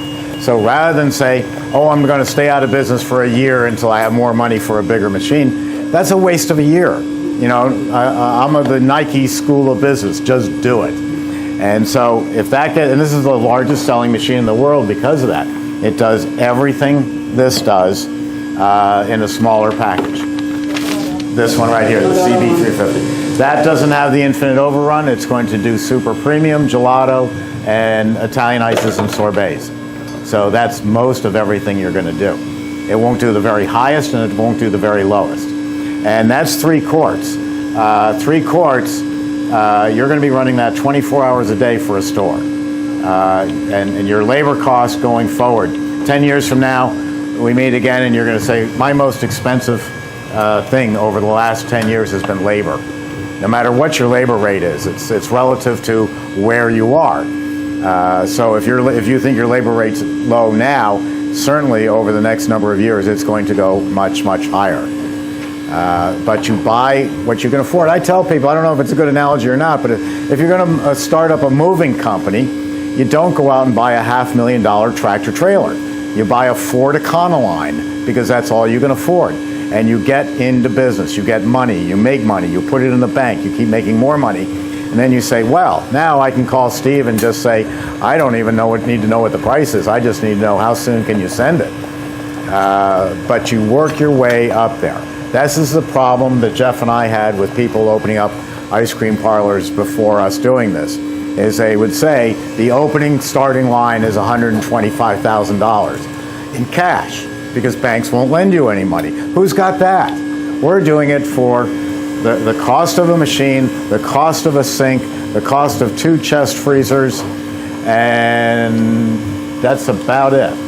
And you're in business. The other thing that's happening is the square footage of stores is going down. The old days, now Jeff just got a new store and it's humongous. But for the rest of us, the rent is so high that instead of, oh yes, it would be nice to have a party room over there, and yes, I'd like seating over here, and I think a bar here where people could sit and have sodas would be nice. Yeah, that'd all be nice, but you're paying for every square inch of that. So if you can block the store down to the size of from here back, and you can fit all this equipment in, and you can stand there all day and say, may I help you? And hand them an ice cream. And then they walk out the door. It's the same money. You're just not giving them a place to hang out. And I think that's a big plus. So we're doing smaller stores, costing less, and much, much more profitable. So why did I get such a big store? Because you got lucky. You got super lucky. A big store. No, it wasn't location. It was availability. That's another point. That's a good point. It was Ray Kroc who coined the phrase, the key to success is location, location, location. Jeff was in a gym I mean, who opens up an ice cream parlor, high-fat ice cream, in a gym where you go to work off the calories? Talk about chutzpah. That's New York for, being brash. I mean, that is real chutzpah to open up in a gym. And then when we opened this store in Daytona Beach, I opened 1/2 block from a icon, the Cow Ice Cream. It's a unique building. It's been there 40 years, and it's a landmark in Daytona Beach. But I don't care.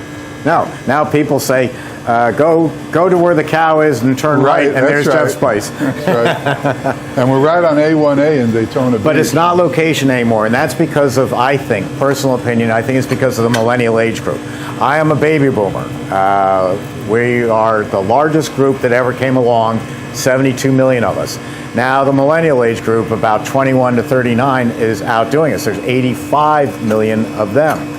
And they don't, my age group, you had to be the richest town, Hollywood, Bel Air, Grosse Pointe, Midtown Manhattan. You had to have the richest location, and you had to be on the corner with easy parking and everything else.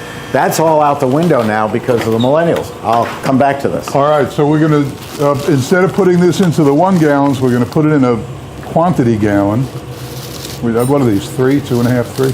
I think they're more than 3. Isn't that your squishy container? Yeah.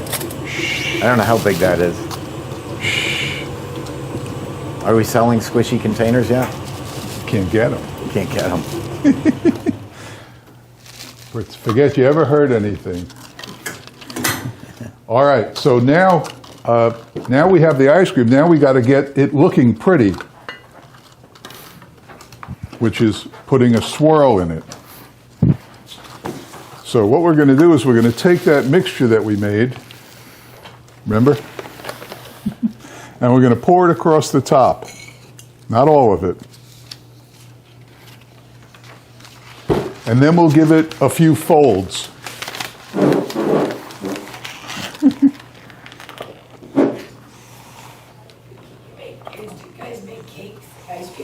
Absolutely. And these are what you would use for those ice cream cakes.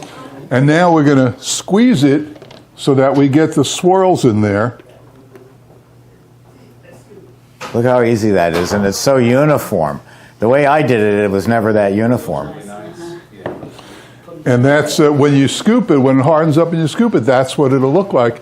And people like that. Isn't that beautiful? So, when you make this, can you use those freezer to freeze it? When what?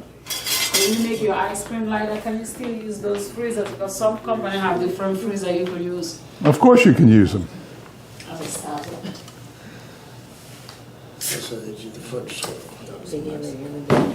And there it is. Nice. I don't know what purpose it serves other than to sample 2 different flavors in a spoon. The variegate flavor and the ice cream flavor. Oh, I like all the swirl ice creams. Well, it looks pretty. And I think they're good. Before we leave Jeff's flavor, because these are all separate videos, just finishing up on what I was saying about the millennial age group, is my age group went to the most wealthy location. The millennials, this started, my 4 children do it, Paula and I do it now.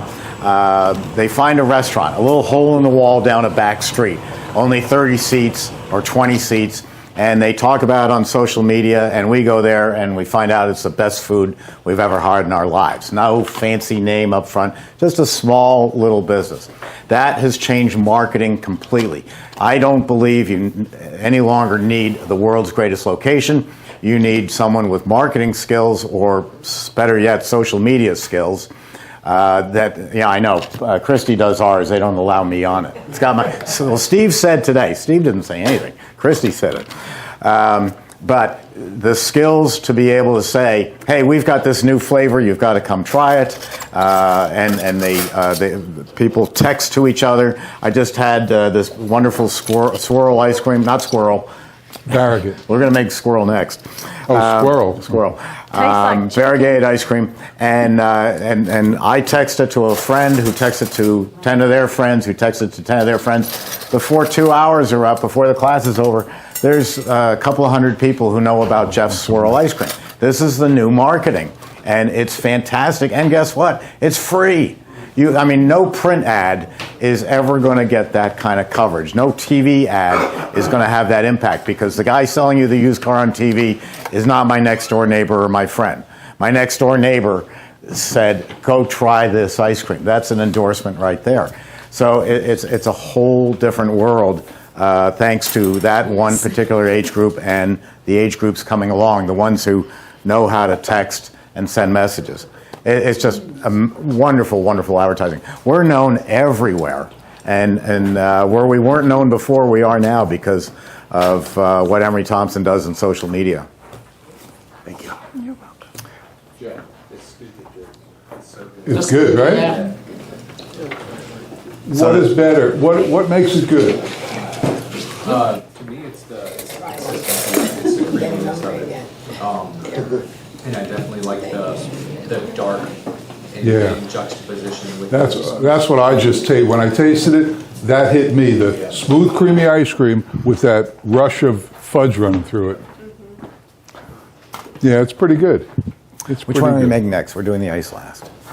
You are doing the pecan pie. I'll go get it. It's in here. I got to get the formulas. Oh.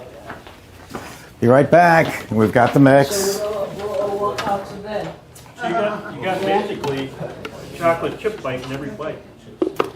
Yeah, chocolate chunks. Chocolate chunk. Yeah. Yeah, if you're a chocolate fan, this Do you is have any this more? is good. Any more? This just whole that. quart, a whole gallon. Jeff, this good. What? It's real good. That's what everyone. That's number one. Good. You want to hear something that you won't believe? The next thing I make will put this to shame. Put it to shame. We just discovered this in the store, and now it's #1 ice cream. People are coming every day for it. So what's that? It was a brownie. No, I can't tell you. You'll have to wait and see. There's no leaving The early. one I'm just eating right now. What? The one I'm just eating right now. That's Frankenstein. That's in the book. How much that book cost? Oh, I can't tell you on air. We're not allowed. Do you want me to talk? Yeah. I need some coffee to flush that sugar.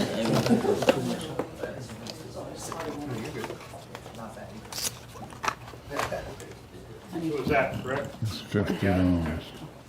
What? It's $100, and we take cash, credit card, or PayPal. But we're really not allowed to give the price out on those YouTube people, who we love. So are we going to be on YouTube? Yeah. Wow. Well, now you will. Hi, YouTube. You need coffee? I'm not in charge of that. So hot. Christi will make it. Here she comes down. They're clamoring for coffee. Oh. So I when could. you're ready, okay? Okay. I'll have. I think I took the rest of it. So that was good, right? Yeah. I got to tell you, when you open up your store, there's going to be a few flavors that in my opinion, you have to have. And that's one of them. Got to have that. Well, mint and coffee are segments of the population. Some people will never eat it. They hate mint ice cream. They hate coffee ice cream. Other people come in asking, do you have mint chocolate chip? Do you have coffee? So, yeah, we have both of them, but it's never going to be a large segment of your market. Never. It's a satisfier. You're satisfying a segment of the population by having them. Just like strawberry. I loathe strawberry ice cream. I hate it. But we have to have it. So they're gone already. So there are certain flavors that really you have to have. In 10 years at my other store, 10 years, I never had vanilla ice cream. Oh, wow. Never. I wouldn't do it. Why? Well, I like to be different. Oh, I hadn't noticed. I like to be different. And I always thought, well, vanilla, you can get vanilla ice cream anywhere. And, I wanted people to try these great flavors that I came up with.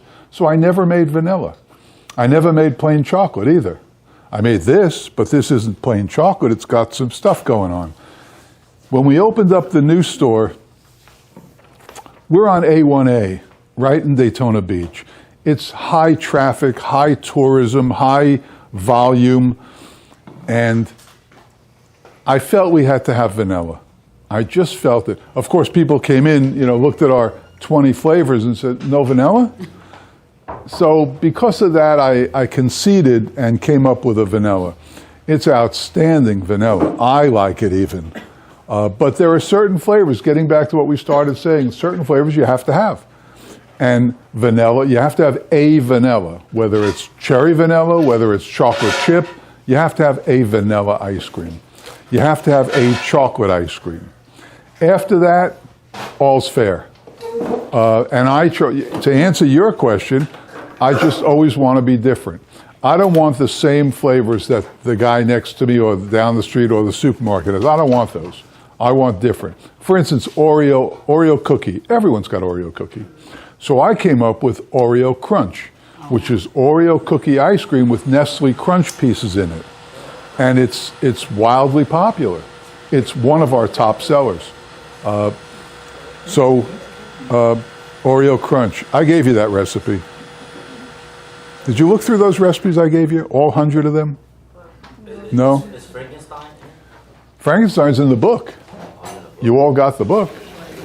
Jeff, those of us in the industry go into a store, a competitor store, and order the vanilla.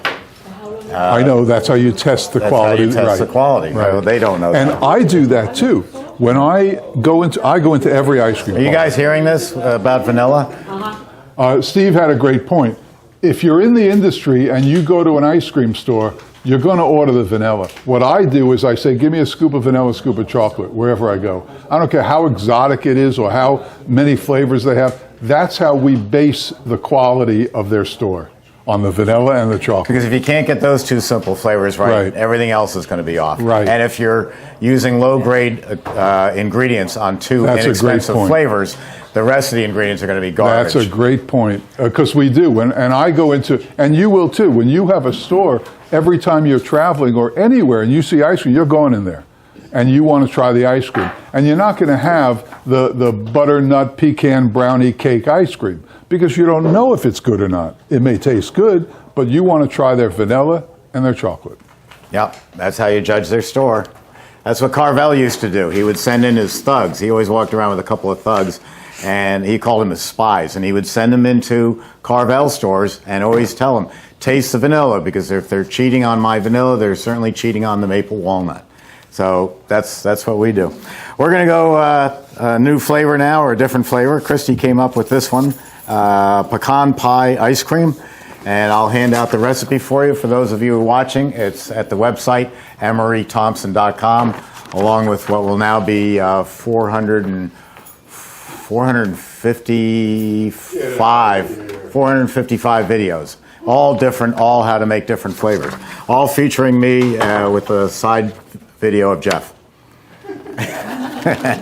Or we're all there. Okay, so this is going to be the dairy blend. Lockhead Vanilla, whole pecan pie from a bakery. Here in Florida, we have Publix supermarkets. They do great baking, so I picked up a pie there last night. And candied pecans. Who says pecans and who says pecans? How many say pecans? Okay, who says pecans? All right, you're right. Okay, so that's right. The hoity-toity say pecans. So it's a really simple flavor. You can put it together in just a couple minutes. Christi's measuring out the mix. If you can look over here on the camera, we have the pecan pie ready to be thrown into the machine. We're going to throw the whole pie right into the machine. And that's going to just give it fantastic flavor. There you go. That's a pie. He's like the P.T. Barnum of ice cream. And vanilla, of course. You want to add the mix while I chop the pecans?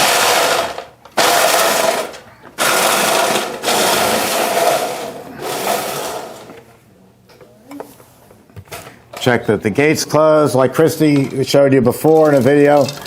Hold it up here. if you rest it on the lip down like this, you're going to... Hey, Christy. What? The gate's open. Yeah. It was draining. You said Supposed to close the gate. you said you checked it. Supposed to close it. You said there you go. checked it. You got proof.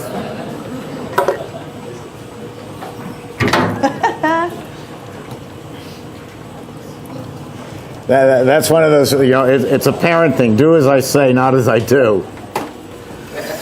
Okay, so we'll just add a little bit more of that mix, and we'll be good to go on that.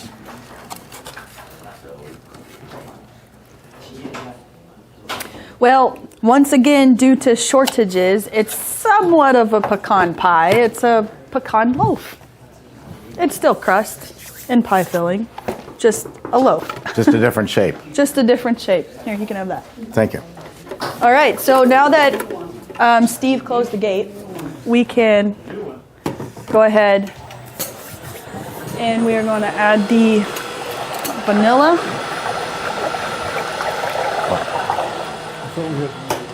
Probably not going to add all of these. Try to get to it.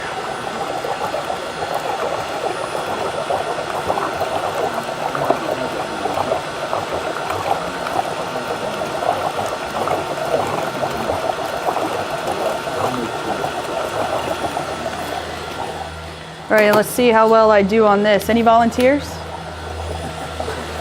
We don't want to do that all over you. I don't even know if I'm going to get it well. We will find out. Any questions? No? Okay, the next segment we're going to do is called Questions Answered. So I hope we're just not sitting up there, like on CNN talking to ourselves and telling us how great we are. So please come up with some questions. Some sorbet or... Yes, right after lunch we're going to make a sorbet. Yeah. So if you're gonna make these tropical fruit flavor, I know a lot of people using extract, like the flavoring stuff in there. How do you use some real fruits, or are you using flavoring stuff in there? I'm using both. I want the real fruit in there. And I always tell people I use fresh frozen fruit. You go to the supermarket, where Jeff taught me to teach to buy my ingredients, instead of buying cans and cans of gloppy strawberries and a heavy corn syrup with red dye 40. I go to the supermarket, there's a bag, again, the stores down here are called Publix. I buy the store brand, bring it home, thaw it, pour it right in the machine. Strawberries are kind of weak, so I'm going to bolster it with a Weber extract, or iRice I think also makes extracts, but Weber specializes in it. And so I'm going to have the flavor and the freshness from the strawberries, but the extract is going to give it a little bolster. Especially true with the cantaloupe, honeydew, and watermelon. An executive chef will tell you that doing anything with melons in cooking is a beast, because they're delicious when you eat a watermelon, but if you put it into something like watermelon Italian ice, there's just no flavor. It's all water. So we need to give it a little extra kick. Yeah. But I'm not doing it the old way, which was all chemicals. Now it's naturally made very good extracts. It looks pretty. Okay. And we're running. Yep, so once again we added sugar with the pecans because they're candied, and a pecan pie, plus the dairy mix have sugar, so you're looking at a little bit longer freeze time. So I've seen like a lot of people ask, what can they sell in the off season, or when you live up north when it's really cold? So some customers have come up with like chocolate bombs or candied apples. Well, everybody's heard of an ice cream pie, right? Where you buy, the pre-made pie crusts. Here is a fantastic option. These are the mini pie crusts made by Keebler. You pick 6 up for $2. You can put the pecan pie ice cream in these, sprinkle a little bit of, leftover candied pecans on top, and you could sell these for $3 a piece or more, just depending. Because I would much rather buy this than a whole pecan pie itself, a pecan pie ice cream. I'd buy one of these. It's a cute and great option for an off-season sell, for holidays, gatherings. Might want to take it home to their mom or their dad who can't have a whole big one, so you can have them individually. Unfortunately, it only comes with 2, but it is a cute little grate top, so it's a great option. So I have 6. Who's the 6 that wants these? You? Okay, so we got 1. Anybody allergic to pecans or anything of that sort? Okay. So that's another thing, is whenever you're working with nuts, walnuts, pecans, or peanuts of any kind, always leave that for your last flavor of the day because of a peanut allergy. So the health department, every county and city is different, but this one is the same for every county. Make sure you strip down your machine from top to bottom, and then some cities and counties have different regulations how to do it, so you'd have to check with them on the regulations, but make sure you strip it down completely. And I would suggest doing it always last flavor, because that way you don't make your peanut butter ice cream and then now you've got to do strawberry, vanilla. Now you got to strip the whole machine apart, clean it just to make those. Yes? Under 2 or 3. I can't hear you. I know it's hard to hear. I think children under 2 or 3 are allergic to honey, or you're not supposed to give them honey. Right? Under 2, it's a honey thing. I think it's just straight honey, though. I don't think it's. I think. I'm not positive. I'm not, a medical doctor. Any questions? Yes. So I just want to put a pie in the loaf of bread, you said. So yeah, it's a pecan pie, just low slice. It's okay to put any type of cake and stuff like that. Oh yes, definitely. Definitely. Okay with the machine putting it. Yep, it definitely is. The one thing I did find out about cake is freeze it first. If you freeze it first and then you want to put it into a Ninja, or if you try to push it in there like I just did with a cake, because it's so fluffy, it kind of likes to ball up and stick. When your ice cream comes out, you wind up with like a ball of cake. Always freeze it first. Yes. So do you need a special license to make a homemade ice cream in your store? I don't know any of that. That's a Jeff question. He's the one that has the store. Also, another question is that I know some ice cream shops, they actually make their remix, like retry the milk. So do you need a special license for that too? For example, like Jersey area, Philadelphia area, or New York City area? You definitely do. And I would my opinion, just leave that to the pros. That's a whole nother law regulation, and he can actually go in more depth than I can. If you're going to make your own mix, you're going to be dealing with the Food and Drug Administration. They are going to take up space in your store and live with you. You're going to have to buy a pasteurizer for at least $10,000. It's going to have a recording timer on it so that it says the rotation. It's a rotating dial. Nothing's impossible in the United States of America. Making your own mix is as close to make impossible as you can get. There was a big rush of young people making their own mix about 8 years ago, and they all died out. They couldn't be competitive because the first question I always ask them is, cream is sold in a little half-pint container. Today you need 50 gallons to make your ice cream. Where are you going to get it? You can't get it. They can make more money selling in half pints than they can selling it to you in 50 gallons. So that's number one is the ingredients. Number 2 is they're scientists and we're not. Did you know that there's 5 different types of cows that produce milk? Every one of them has a different fat content. The fat content also changes from winter to summer. And you have to now adapt all those changes. Where did the cream come from? What kind of cow? What time of year is this? Otherwise, people are going to say about your store, last summer I had the best vanilla ice cream in his store, but here it is December, and it's just so off it doesn't taste the same. That's what dairy scientists do, taking the same fresh ingredients from a cow, but they have a knowledge base that we never will. As far as cost, it's going to be 3/4 to double of what it will cost you to get from the dairy, because they're doing it 10,000 gallons at a clip, and you're 10,000 gallons, and you're doing 10 gallons. Economies of scale of whenever you're doing anything that small or that large are radically different. That's why Breyers can sell a half gallon of ice cream for $1.49, and we'd be getting about $23 for a half gallon. It's a whole different ball game. So yes, can it be done? Yes. Has it been successful? You name any business in the world, and I will, or in the United States, and I'll find you 10 people who are successful at it. But I'll also find you 10,000 who were not. It's a very difficult thing. The other way of looking at it, I don't know if it's a good analogy, but it works for me because I've never seen a wheat farm. But if I was a baker and I wanted to make my own flour, would I have a wheat farm out back? And would I have a grist mill, whatever the hell that is, and where I'm grinding the wheat and then making the flour? No, I'm a bakery. I go out and buy the best King Arthur brand flour that I can buy on earth, and that's where the creativity starts. It's not in the flour. Flour's flour. It's in what I do with that flour. So yes, you can make your own mix, but I can save you a lot of time and effort and say it's not going to be successful. And dealing with anything with the government is always less than successful. And they literally will be in your store every week checking your records, and if they're off by a bit. If you were supposed to do it for 45 minutes and you did it for 43, they'll shut you down. I mean, it's awful. Buy a dairy.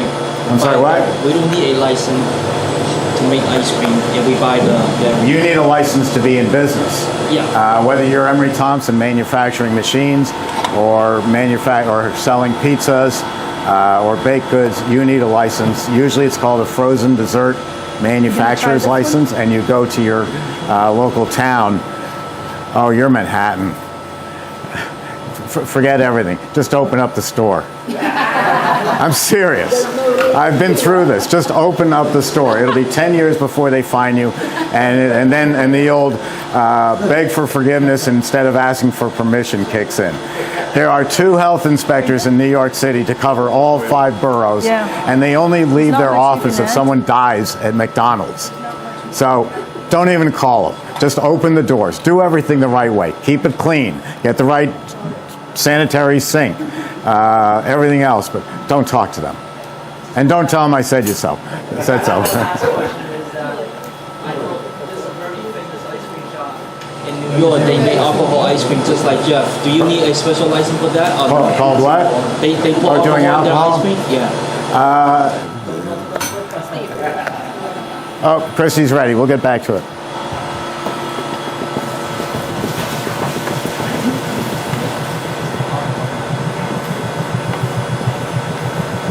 See how fast that was? I only got a third of the way through my story and she's already finished.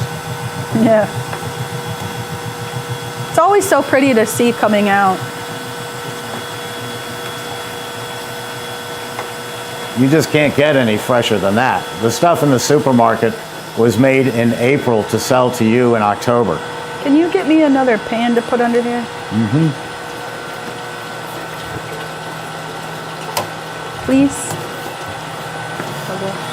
Still coming. All right. I'm gonna call it quits. All right. Ready? Set, go. All right. So let's put it in. So, Mr. Jeff. Now there's an instant pie. Isn't that the cutest little thing you've ever So seen? you got the signs. And there you have it. A little mini pecan ice cream pie. Super cute. Alrighty. You can go ahead now with your story. For the Q&A that I should know about? No. Okay. I have. I only have 6, Okay, good. and the 2 in the back already called 2. Yes. Okay, so there's only 3 left. I'm fine with that. Take mine.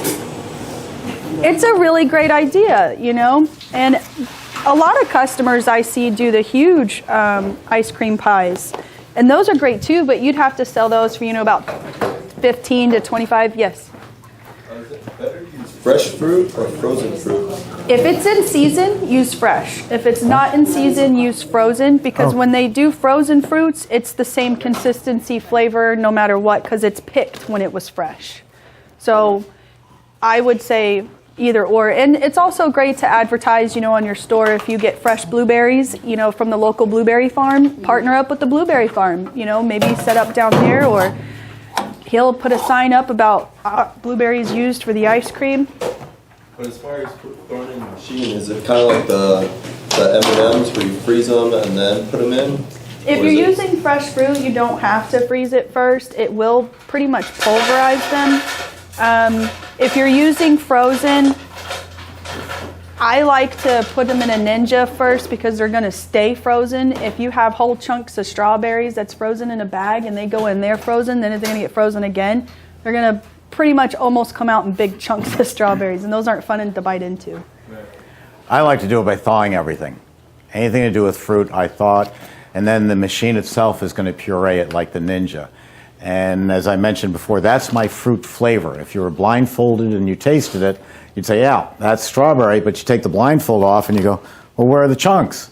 So I take a second bag of thawed strawberries and just throw them into the ice cream as it's coming out. Now I have my fruit flavor. Every particle of dairy has a particle of strawberry next to it because I put it in the machine. And then I have my pieces that I can see.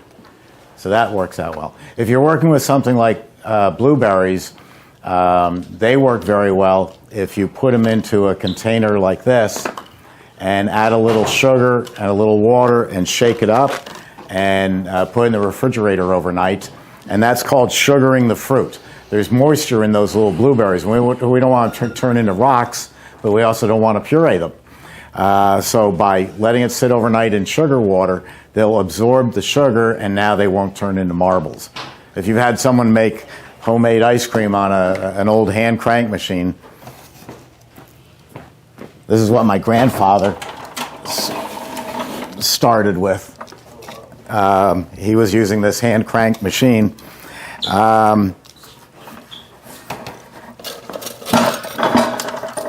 If you're using that, it isn't going to grind up the strawberries as much, but we're doing it this is taking 45 minutes and we're doing a faster process. Oh, they're going to like this one. I'm literally dropping everything. Okay, so there's only 3 of the crusts left, because this one and... How come you're getting 10% custard? To test on the custard machine. Thank you. Okay. Yeah, that's crust. all. We're going to go to Q&A. Yes, You're welcome. I'm well aware. Thank you. Okay, so what are you doing with that? Well, for Yes. my next flight. Oh, that won't be till after lunch. It's all right. I'll have to turn it. Room temperature's this- fine. That's the custard, though. I know, that's all I Yeah, found. no, that's not ours. Ours is in the refrigerator. Ah, Okay. You okay, open feel up. strong? Open up. Right over here. What? You want to freeze it? Yeah. If you don't mind, since you already got it here. And just put it on top of those things. Did you want a Thank you. crust?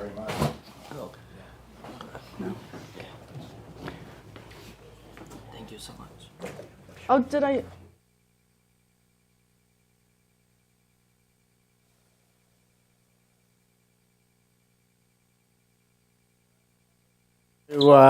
Do a Talk. bit of We're gonna- questions answered. I hope you have more questions.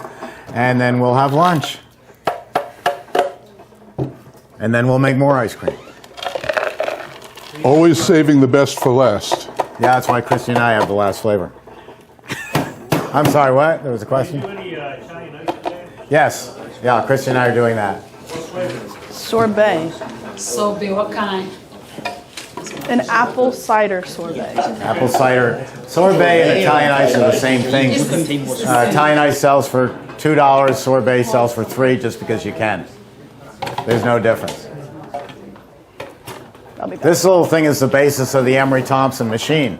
You have a beater or dasher spinning around inside a cylinder, scraping the ice cream off the walls. Only the source of cold instead of freon Sorry, gas. guys, I haven't been. Otherwise known as environmentally friendly propellant, is here it's rock salt and ice. Ice melts at 32 degrees and freezes at 32 degrees by adding rock salt, not table salt, but little chunks of salt, brings it down to about 14 degrees so we can make ice cream with it. So instead of all that mess, we were doing the same exact ice cream, only we're doing it in bigger amounts and faster. 45 minutes, 8 minutes. But that's the genesis of the ice cream. And Emery Thompson was the first person in the world to patent a mechanized batch freezer. So if you're looking at any other brand on earth, it's all based on our patents. Every single machine you can name is originally from our patents. They've certainly well run out The patents don't go 117 years. But the concept of how to do it came from Emery Thompson. So we'll get some chairs and some dogs, and we'll sit down. Does that sound good to you? Yes, I need to pack the ice cream. Okay. Why not? So I'm going to move this over. Anybody want to take a quick bathroom break? You're welcome to. No, I'm good. It's just going to make noise.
The farmers have the program to deliver the milk early, and the farmer makes from his milk what he produces his own ice cream. Ice cream, okay. You have to search in that direction. No, oh no, for me, because I'm a farmer to the night, so I have my own cow. I will get milk. We got all the We can give you the mixture. Because I'm trying to use Of course. so that's why. Yeah. Because it's less, yeah. The milk is very similar to the mix, To the mix. but it's not that much sweet. You have to add. Yeah, you have to add. I don't know. Milk is probably So you guys will drink it or? No, Philippines. I'm from North Carolina. Largest I'm from North Carolina, so.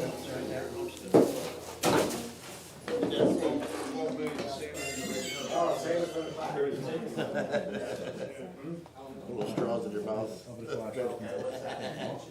6 weeks ago, they got no oxygen.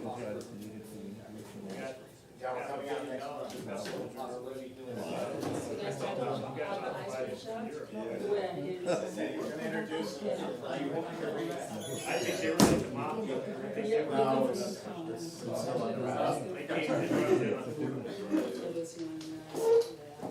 God, I know. Wait, you know, you have $1 billion.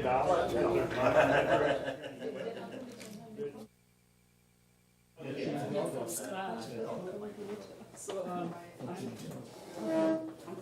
I'm trying to do So anyway, hopefully I can spend the colder months Here, nice, yeah. Ohio's brutal, you know, it's like Connecticut, brutal. How did they introduce to it? Not me, that's why I don't live there anymore.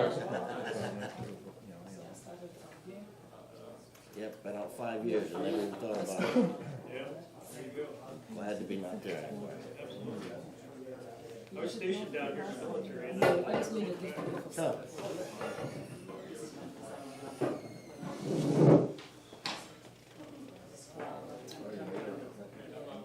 Jeff, what brought you down here to Florida? Where are they at? Just because you wanted to retire from Florida, is that it? No, I've been here 35 years.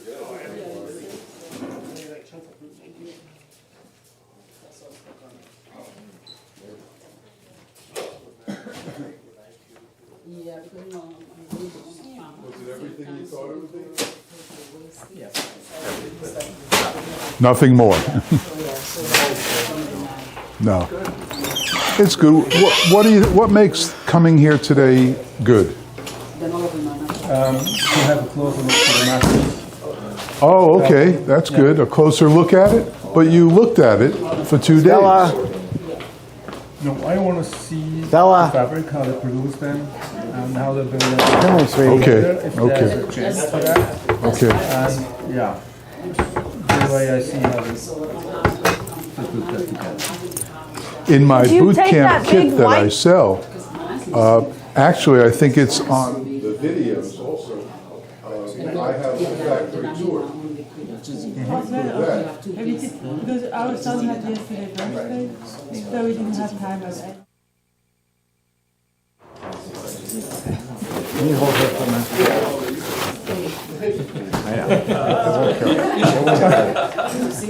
Sammy, come here. Come here, girl. No, Jeff doesn't want to hold you. Okay, we are ready. Which one am I sitting in? You can sit there. That way you're not. Back and forth head bobbing? Is there room in that chair for you and the dog? Yes. Hi. Hi, Jeff. Jeff. Come here. Come here. Good girl. Okay. I had to have my security blanket. I don't know if you're going to ask me mean questions. Okay, in this segment, we call it Questions Answered, and we're here to answer any questions. So this is a great opportunity. If you have something, anything about the store, Italian ices, dairy-free ice cream, no one's mentioned that yet. The business? Business. This is nothing. Yes, What we in the eat back. for dinner. So for the dairy-free ice cream, is there like companies that sell like the mixes just for like dairy-free? Yes, there is Meadow Vale. Yes. That's yours. That's my favorite. Meadow Vale looks and comes just like in a traditional bladder, what you saw today. And instead of you having to use a powder to mix it with water and let it bloom, it's already done for you. And the texture is so smooth. It's absolutely amazing. It has a hint of coconut to it. So whatever you do make, you will have to make sure it will complement the coconut with it. But it's not overbearing. My husband actually prefers it over normal dairy. It's that good. What was the name called? Meadow Vale. MEADOWVALE. And they cover a lot of different states. Who do you speak to? Eddie Kahina. If you want his contact info, I'll give it to you after the class is over. You'll just have to remind me. Or if you're watching this on video, just email to Christi at emerythompson.com. Also, there is a company called, it's spelled MAMIS, gelato.com. She calls it Mommy's Gelato, but it's the Italian for Mommy's, MAMIS, gelato.com. They were the first in the business, and they have powdered products. They started out with a coconut base, which is excellent. You just add water. And the other one that they make is called Outrageous, and it's made from oats. The coconut has an aftertaste, which I find very pleasing. I like coconut. And the oat has no taste whatsoever. They're both excellent. I have, if I didn't have to babysit Sammy here, we have a bag of it, and you just open it up, mix it with water, and pour it into the machine. And it's absolutely fantastic. They both are. Dairy-free, to me, is a trend, not a fad. I've been through a lot of fads. I've been through frozen custard, I think, was a fad, though it's still around. Gelato is big in Europe, but not in the United States, and not in most other countries. American ice cream is really taking over the market, and that's not my opinion. That's strictly statistical numbers. There are more ice cream parlors opening up with higher fat content, sugary ice creams. Just on that subject, imagine that you are a millennial mother and you're, say, 34 and you have a 5-year-old daughter and you walk into a gelateria. Can you imagine the 5-year-old child saying, "Mommy, could I please have a fruited Tabasco?" Or "Can I have a tiramisu?" Or "I really want hazelnut." No, that's not what happens. They want Superman Italian ice. They want Jeff's flavors with the Heath candy bar. Bubble gum. Bubble gum. They want all these delicious sugary products. and they're the ones who decide where we're going. You want to get down? Where we're going to go buy ice cream. Real happy there. Okay, I'll let you down. So you got to look at it not from how you feel about the product, but what is going to make you money. And if 1 in 5 people coming in wants gelato and the other 4 out of 5 want American ice cream, it ought to be pretty simple which one you should be selling if you want to make a lot of money and be profitable and set for the rest of your life. The dairy-free, though, is, again, a trend. I think if we have 12 flavors in a store like Jeff's, Jeff is just sitting there shaking his head. I'm willing to bet $1 that in 4 years, Jeff has 2 flavors of dairy-free in his store. If there's anybody else, I'd say 4 flavors in the store because it's that significant of a market. The millennials are not buying Haagen-Dazs. They're not buying high-fat ice creams. They like the dairy-free. I would not open a store without it. I can certainly forget the frozen yogurt. I don't want to do popsicles. I don't want to do ice cream sandwiches. They're just a diversion away from what I do, hard ice cream. So that part is opinion. But certainly worth looking into. Mommy's Gelato and Meadowvale. You do this every time. I get them mixed up. What exactly is gelato? You would think I'd have it coming from New York, but I never... Gelato is technically a low-fat ice cream with Italian flavoring. The federal government has a standard for ice cream, and that standard is a minimum of 10% butter fat or milk fat and higher, and that's it. That's where the standard ends. So soft ice cream is somewhere around 4 to 6% fat, which is kind of junky, very junky, and we start at 10% and go up. So it's a real rich product. Gelato is not going to be Superman. It's not going to be salted caramel. It's not going to be Oreo cookie. It's going to be more adult flavors. Well, that's great, but you're knocking out 2/3 of your market by being so adult. And that'd be fine, but I want every customer to want to come in. As Jeff says, everybody in the world either eats ice cream or wants to eat ice cream. And I mean, what other food can you say that about? It's a tremendous market. So it's a low-fat product. It's anywhere between 4 to 8% here in the States. We do in our machines 10%, and it's Italian flavorings. That's the only difference. I'm going to go put And the only other slight difference is, and then I'll get to your question, the only other slight difference is for years until I wrote articles about it and got the gelato industry to change, they were making their product every single day, fresh, in small containers. Let me get you one.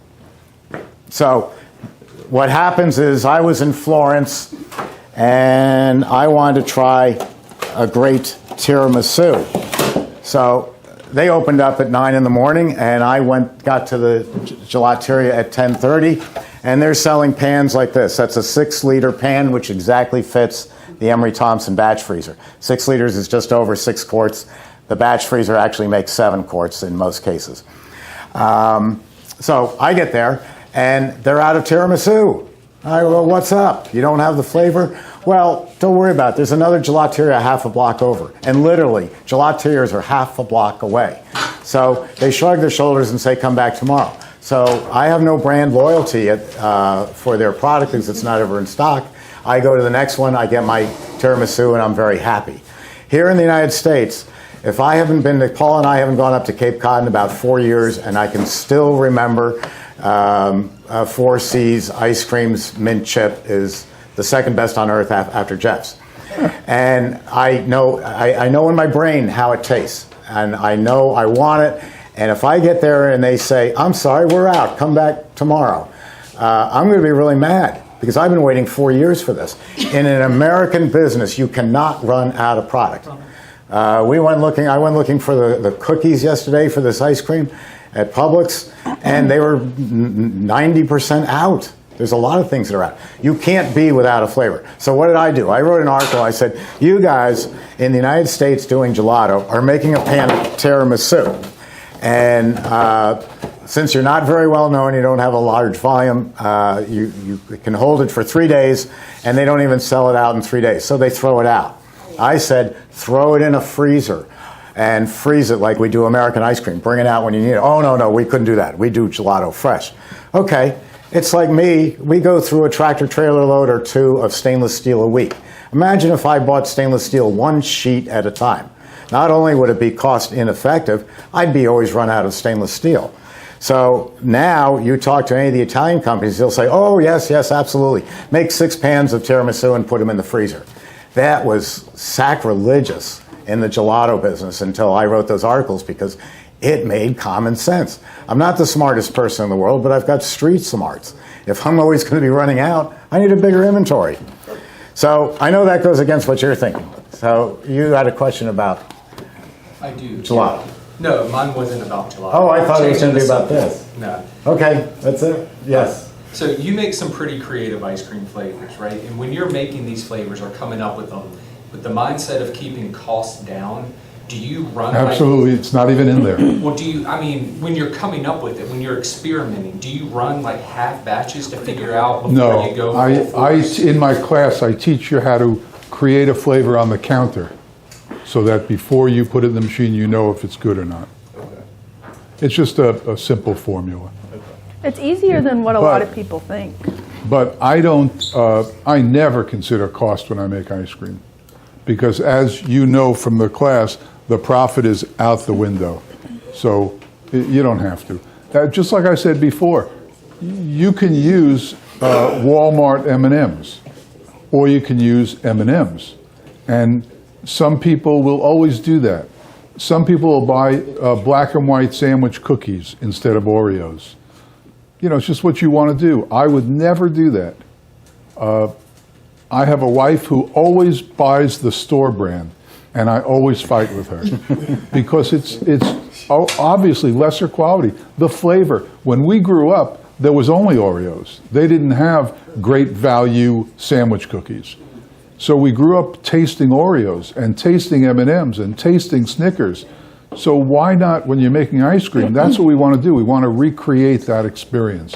So if the difference, if Oreos, a 3-stack of Oreos is $4, $3.99, and the store brand's $2.29. Wow, big difference, right? No, it doesn't matter. When we did our formulas, it doesn't matter from the best to the worst.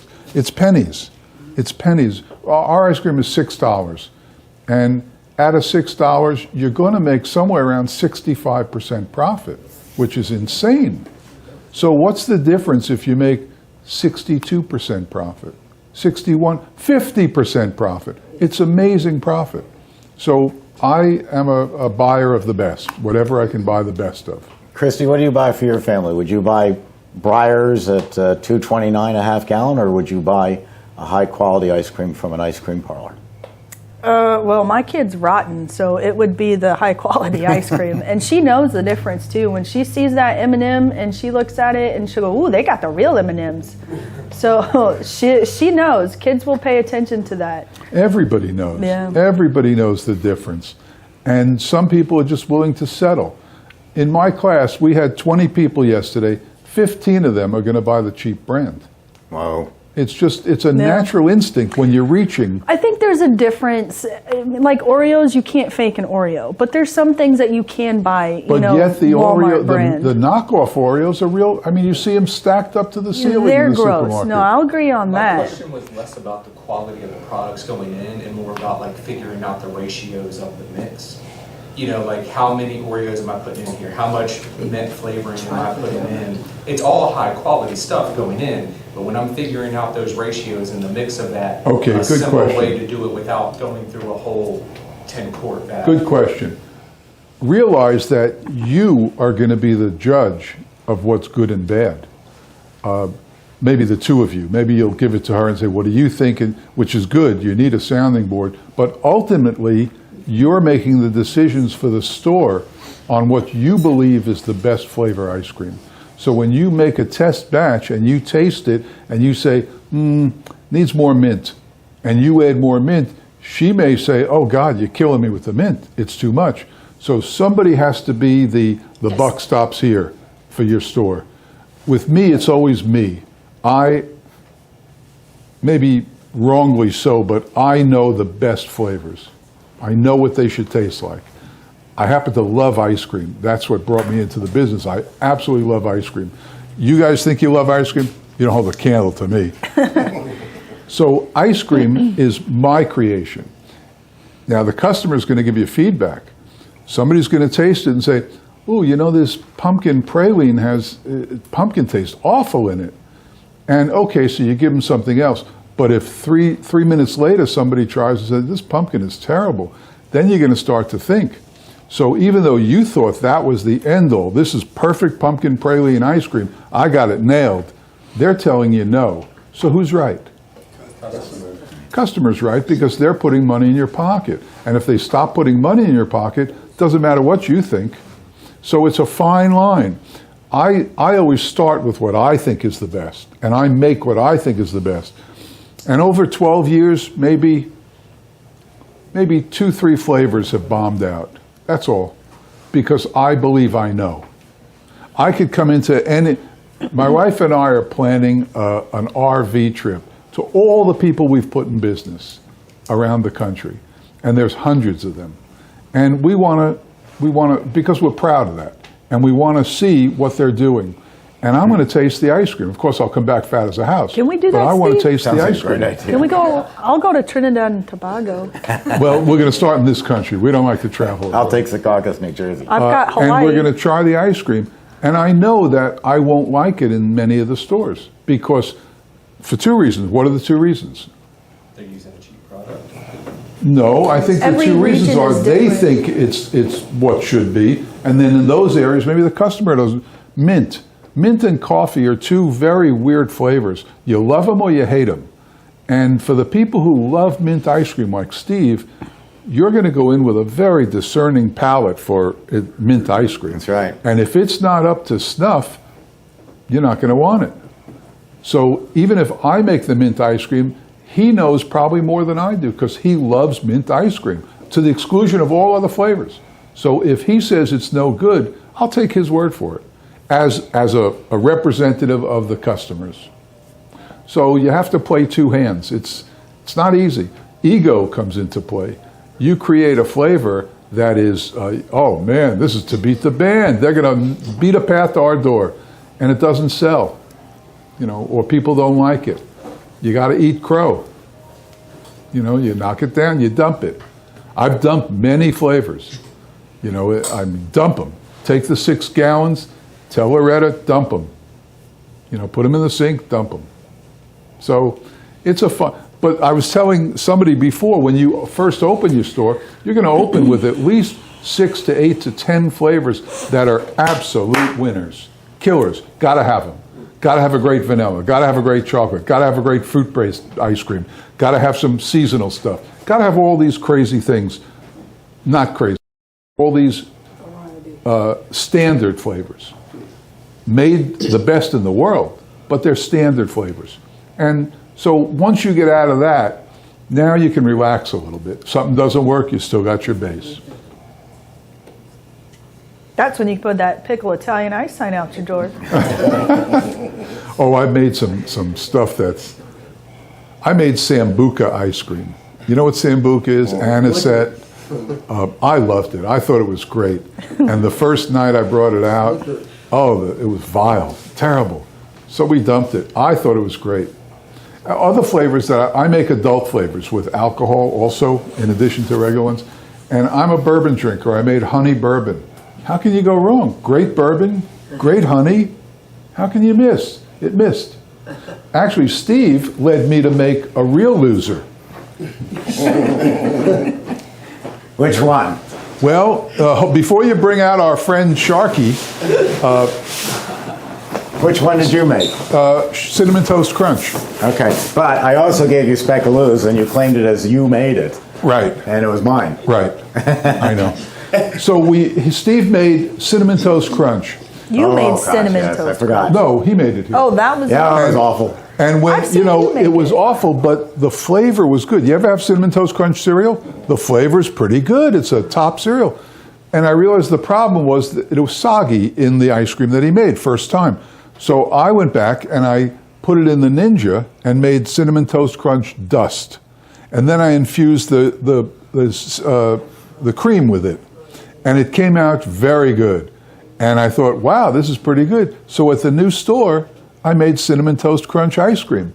And I said, this is pretty good. And I made it about 10 days ago. One person has had it. So you know what that's going to be. It's going to be dump. Well, it turned to mush. No, it's okay because you made dust, so there's no flakes in it. Well, I have to say, hi, this is the king. Hi, I'm Steve, and I am an ice cream maker. And my Don't hit me with your tail. Sorry. My tale of woe was Sharknado. Sharknado. All the Sharknado movies were great. And notice on the shark, I wanted to make Sharknado Italian ice. This was going to take over the world. I even said in the video, which I really ought to take down, that you're free to have the recipe. It's going to be great. It was a blood, red Italian ice, otherwise known as cherry Italian ice. Yeah, but with blood red. See the shark, see the little tiny teeth, little pointy Here's where things. his genius came from. Yes, thousands of rows of tiny little teeth like that. Isn't that great? And it was about this time of year, as I think about it, and there was a certain candy in the store, candy corn. And I thought, those teeth look just like candy corn. What a great idea. We'll put candy corn in the Sharknado. And we all tasted it here. It was all delicious. We threw it in the freezer, and a couple of days later, I pulled it out to have some. Broke your and tooth. I thought, I'm going to be getting phone calls. And sure enough, I did, because those little candy corn, I would use an expletive, but I won't. Those little candy corn turned hard as a rock, and people were breaking molars, and they were breaking crowns, and everything else. and I said, they would call up here and say, "There's nobody named Steve Thompson here." And that was the demise of Sharknado. It was the demise of Sharknado, because that was one dangerous ice cream. See, you didn't have that problem with pickle Italian ice. No, we didn't. No, it was just awful. So you're going to make a dog, and no offense to Sammy and Stella, but you will make a mistake. As far as experimenting, some people say, "Oh, I want to experiment for 6 months" and stuff like that. You don't have to. No. Because, like I said earlier, it's like baking. It's mathematical. If you make a good strawberry, you can make a great raspberry. If you can make a great raspberry, you can make a great Bordeaux cherry, because they're all going to be basically the same measurements. You can take my measurements off of our website for any of the formulas, and I think they usually come out to where on a 24-quart machine, I'm going to use 2 quarts of Heath candy bar is the way I do it. If I'm going to use an extract, I'm going to use a third more at least. Jeff uses much more than that. If I'm going to use a liquid like strawberries puree, it's going to be about 1.5 quarts. So that's my way of making ice cream. So you can just take those basic rules and now up it or down it. You don't have to go reinvent the wheel. You don't have to make 30 flavors of something. And the most important thing, though, is if that flavor is still sitting there 10 days from now and nobody's touching it, you're in love with it, but nobody else is. And, drop the ego, throw that flavor out. You think I make coffee banana. And I now make it on purpose because everybody in this office hates my coffee banana. It's disgusting. It's a terrible combination. So is Oreo banana. I am guaranteed of always having ice cream in that freezer because it's coffee banana. No one else is going to eat it. So if you got a lousy ice cream, get rid of it. And one of the things you'll encounter, the first 6 months you have a store, a truck, a cart, whatever, you're going to have more flavors than you need. Because the one thing about this business, it's not hard work, but it is fun. And when you're hanging around and you're watching TV and you're reading a book and you get a spark for a flavor, you want to make it. And when you make it, you want to make it great. And so you're going to have flavors out the wazoo. Is that okay to say that? Oh, of course. Yeah. Where is the wazoo? We don't want to go there. It's in Walla Walla, Washington. Anyway, it's fun to do it. The store I'm in now partners with somebody. We've been open 6 weeks. We have 32 flavors on the board. And every day he tells me, "Oh, make a new sign for this one. Make another sign for we're having this one." And I do it because I know what'll happen. It'll settle. It'll all come to settle because the Cinnamon Toast Crunch is a perfect example. That's on the board. We're going to dump it. We don't have room for it. We're going to dump it. Nobody's buying it. One person had it, said it was delicious, but that doesn't matter. It is delicious, but people aren't going to choose it on the board because there are other things that pique their fantasy. Chocolate velvet. Chocolate velvet. That's your go-to for everything. Any other question? You have a question. Okay. It's for all of you. What's your guys' take on vegan ice cream? You don't want to direct that here. Well, that's what we changed the name a few years ago from vegan to dairy-free. And that's what it is, because vegan sounds absolutely horrible. Yeah. It just does not sound like it has any taste. And that's what I was mentioning before, but I called it dairy-free. And that is, it's going to be a big part of the ice cream business. It will never replace ice cream, but unlike a fad, it complements it. So I would have at least 2 flavors. The only person who has taken the only person who took my advice and balked at it, it says, "I'm never listening to you again. You said put in 2 flavors of dairy-free. What a disaster." I said, "Why? What went wrong?" He said, "Oh, it was so popular, we should have put in 4 flavors." And so I'll take that. If you use that Meadowvale dairy-free mix, you're going to need a lot more than just 2 flavors. It really is that fantastic. And it's a tapioca base, so it gets a lot thicker, faster than traditional dairy mix does. So you would have to use it quite quickly once it's thawed out. But it really is a great alternative. And like I said, my husband prefers it more than anything. And we've tried them all. We've tried some really bad ones. Oh, basically, God, yeah. if you wanted to do it from scratch, it's going to be coconut milk, cream of coconut, which it comes in a little can like this that they use for bar drinks down in Key West, sugar, and that's it. And then your flavor. But I've done that. I did that for the first year, and I had a lot of problem with stability, keeping it from over freezing, and other problems like that. So it wasn't worth it. It's more worth it to me to have a good flavor. You had a question, Miss? Yes. If you make those batches, for how long it will last to freeze it, or could you serve it at the same time if you have a customer?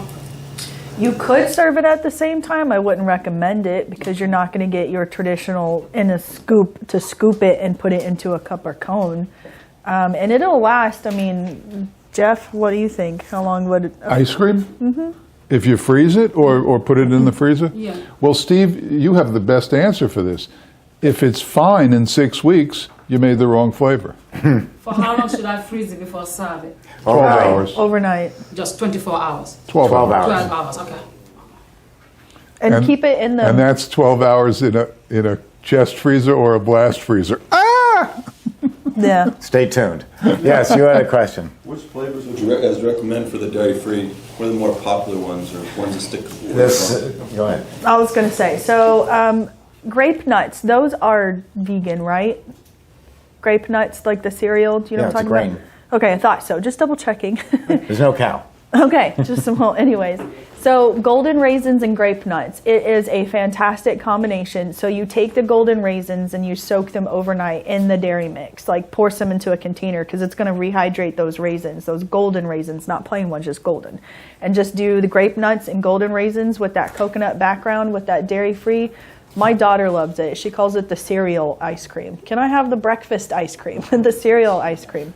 It's one of my ultimate top favorites for dairy-free and vegan and all that. I would. Well, first off, don't do vanilla because with the coconut base, the vanilla and the coconut are fighting for world dominance. But I just saw this second, and it makes a lot of sense. Who's your market? Your market is 21 or 18 or 16 to 45. My high-fat mint chip is my age group, and anybody else who wants mint chip.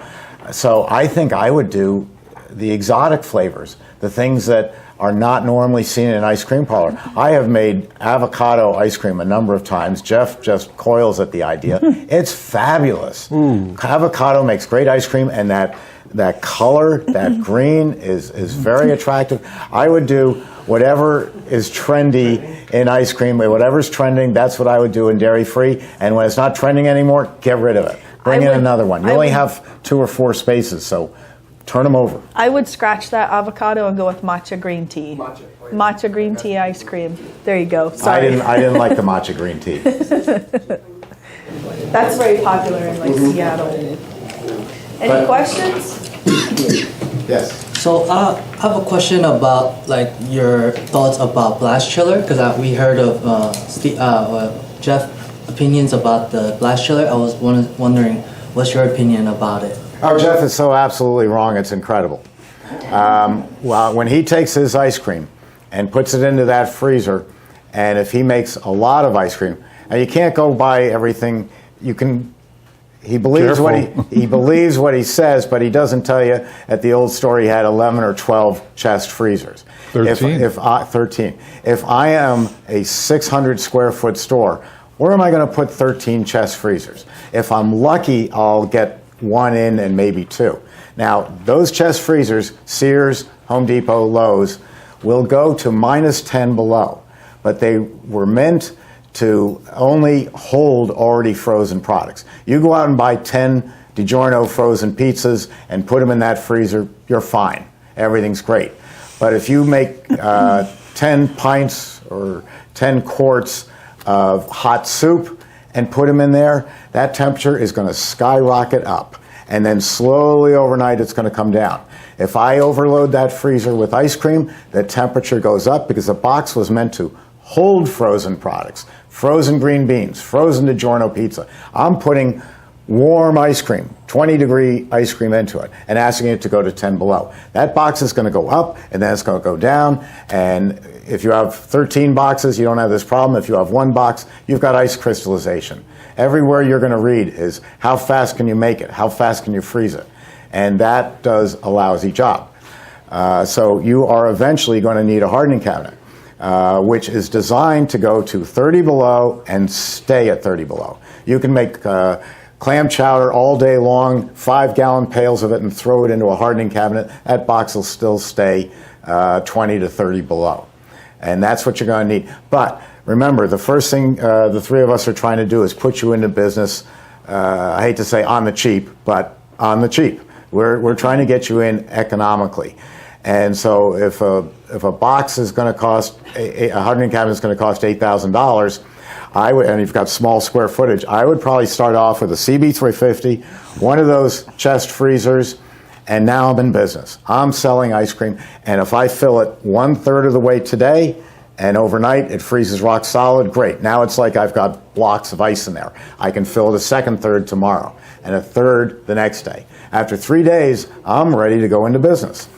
And if you do that, now you're making money. The money's coming in. It's a duplicate of Jeff's 78 square foot original store. Now, business is growing. You don't have room for a second horizontal freezer. That's where I come in. Your hardening cabinet is going to be vertical. And so now what we can do is we can do some really good rotation of product. We can make the ice cream, put it in the hardening cabinet overnight, and either leave it there, or we're doing so much production, we move it to the 10 below chest freezer.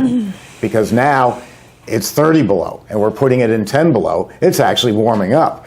Not that you would notice, but the chest freezer doesn't have to do any work. And I can do that all day, all night. I can just switch between those two boxes in this small store. And then after that, what you do with it is up to you. I put it into a serving cabinet.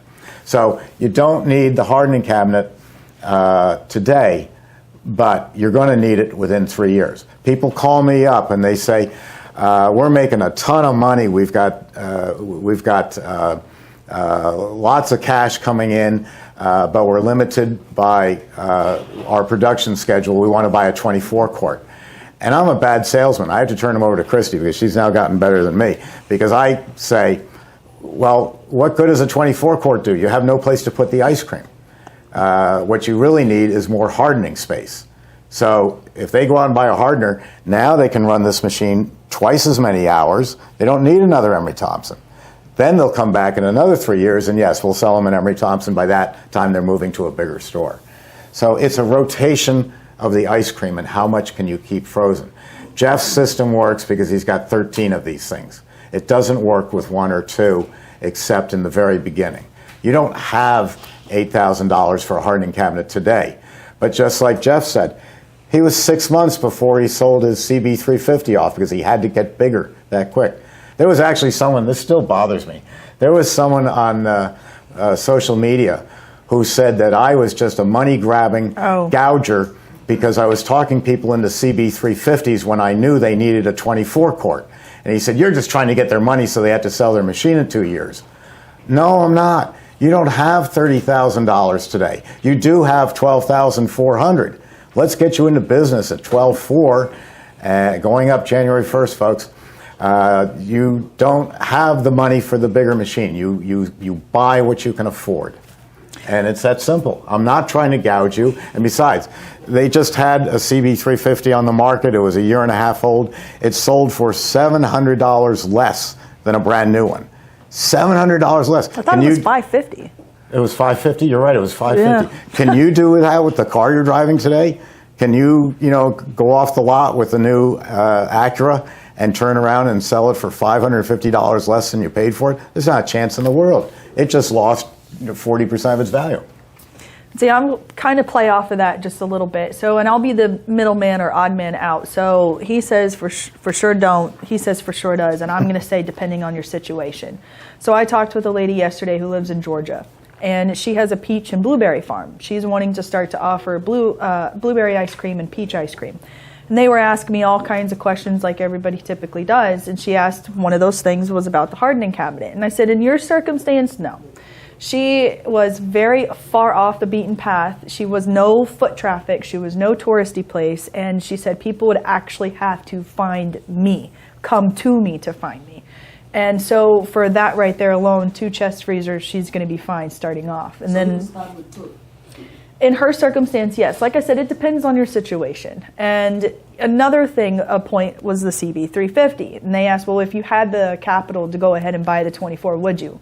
In her circumstance, no, I wouldn't, because of her situation is different. She's not opening to be an ice cream store. She's not opening to, in a Branson, Missouri or Daytona Beach where there's nonstop traffic. Her situation was different. And that's kind of, a good little tiny majority of our customers is they have, farms or, blueberry farms, an apple orchard or, a grapevines everywhere. So it just depends on your situation. We always listen to, we're really out here to do the best we can for our customers. I don't know if other companies are that way, but for us it pays back many, many times over, because if we put you in business and make you happy, you're going to tell other people and they're going to say, oh, don't buy anything but an Emery Thompson. But we do take it on a case-by-case basis. There's a couple here in the front row. And if they're opening up a new store and they tell me that the store is 1,500 square feet, and the question comes down to, do I buy a CB350 or a 24? Surprisingly, and that's one customer. The other customer is an existing restaurant. He's got about 20 people working for him, and he's adding ice cream to the store. Should he buy the 24 or the 350? Surprisingly, even though it's going to cost him more money, I'm going to tell the couple, buy the 24 quart. Because there's only 2 of you. You don't have money yet to hire employees.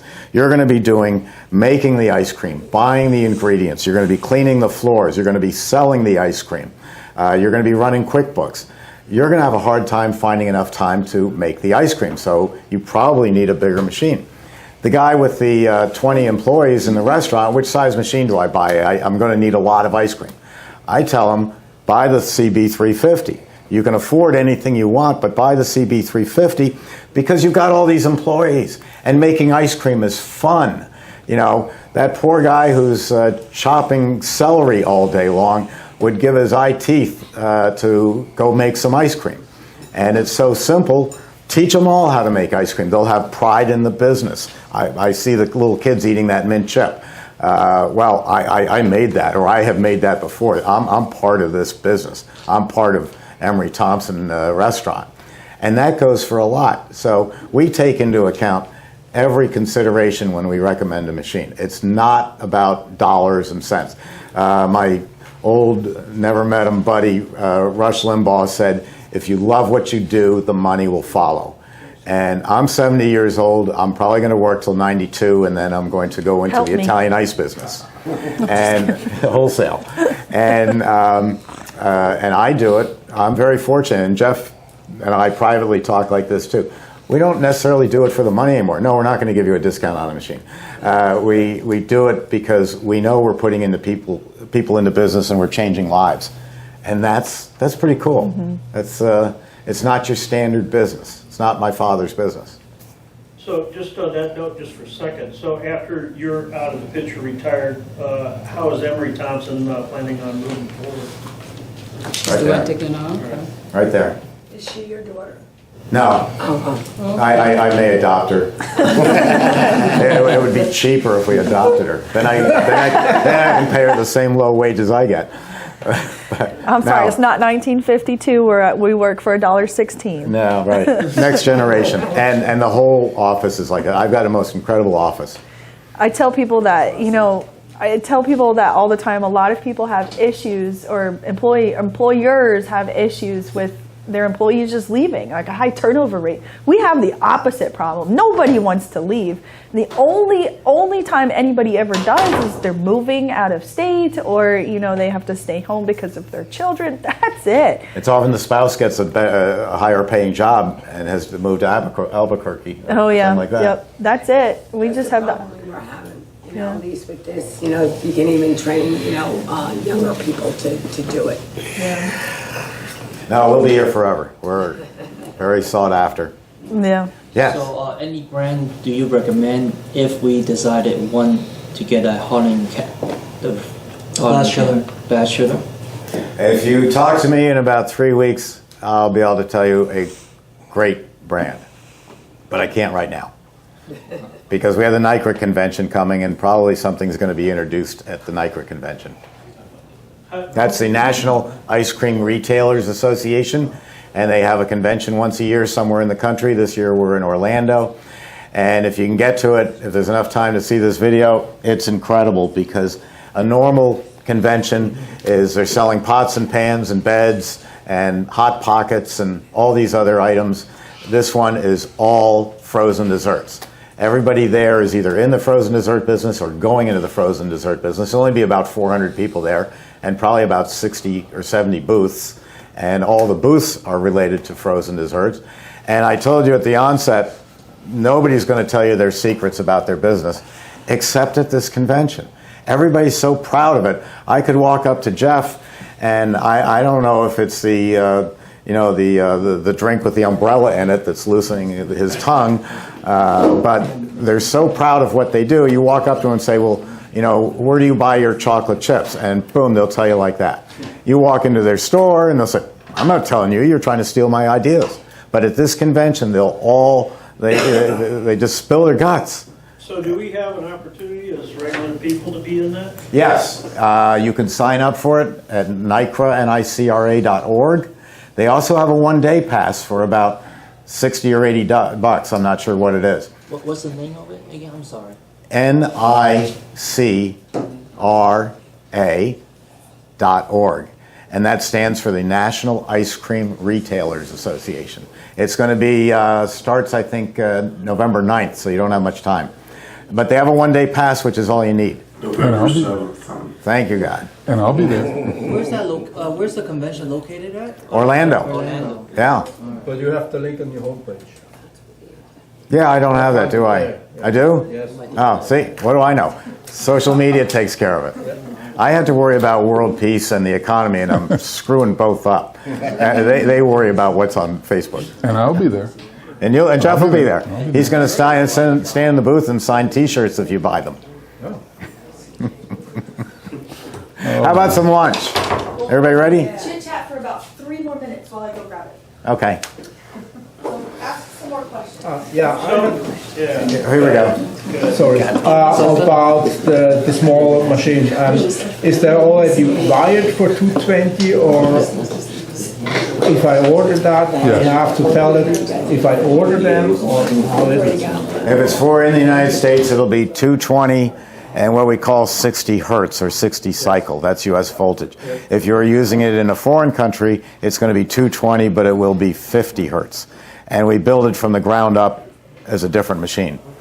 Does all the same features, but we, instead of putting a transformer on it, which is very inadequate, we put in a 50 hertz motor, a 50 hertz condensing unit. All the electrical components are 50 hertz. It's handmade. So it'll do the job when you get it to wherever you're going. Yes? I have a question. I'm trying to use the machine for here, but when I'm going back home to Africa, I still want to use it. This is going to be the same? No, you have to buy it.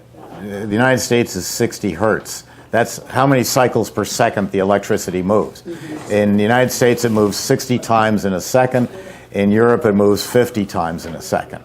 So we have to build the machine for that 50. That's for Africa. Yeah, you can't run it here. So wait. wait until you're ready to go, and then slip it into a container. Yeah, but they're not shipping it into containers. And hide it with old dirty clothes. No. And they'll never know. No, they will know because I'm just shipping all stuff together. Yeah, that's the way to do it. Yeah. Yeah, I've had guys ship whole cars. Yeah. And just cover them over with boxes. So what's the warranty? How long? It's 1 year on parts and lifetime technical support for Africa. In the United States, it's 1 year parts and labor. But the technical support is Mike, who you keep hearing from over the intercom. He's the head of it and allows the rest of us to take simpler questions. But we're available 7 days a week, and it's all based right here in the United States. So I may be in Africa. All you do is call us, because we know more about our machines than anybody. We've been building them. January will be 117 years. Nobody knows more about batch freezers than us. We invented it. So we'll have your answer. And anything else. That's what I tell people. Oh, by the way, I'll get to our lifetime technical support started when you walked through the door today or the first time you emailed to us, whether you buy a machine or not. If you go buy a Cappigiani and you need to know, how to make lavender chocolate chip ice cream, I'll be happy to tell you how to do it. Because, like I said, we're in business to make you successful. And if you buy another machine, you'll eventually come to Emery Thompson. There's no question. 117 years, we're not in a hurry. But any of you today, you have a question, call or email. We all get a lot of calls. Email, we can spend more time with you answering the question.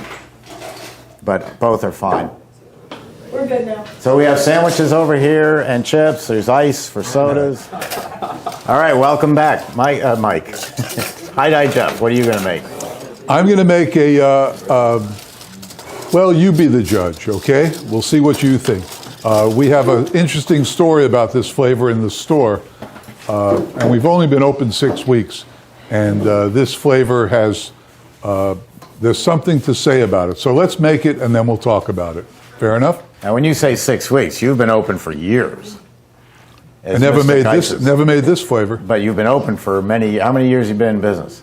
12. Okay, so this is a new store. Yes. This is a new tape. People don't know this. It's in Daytona. They know everything. It's in Daytona Beach. And they know that I have, step aside. They know that I have a ice cream boot camp held at my new store. And many people here have been through it. The next one is in January. We get a little break here now, don't we? That's right, we do. Christmas break. Right. And I also sell a kit of the boot camp, so you don't have to come if you don't want to come. Although Daytona Beach. Why wouldn't you want to come? It's Daytona Beach in the winter. What if you live in Singapore?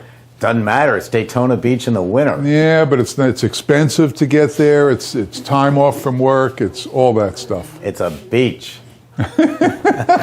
Life is a beach. Is still Clearwater, though. Okay, so let's make the flavor, okay? Once again, it's ice cream. I was going to make a cream ice. Continuing with the theme, I had planned on making monster cream ice. Woo. But we're not going to do that. So we're going to make ice cream. Another 5 quarts of mix. Uh-oh, is the gate closed?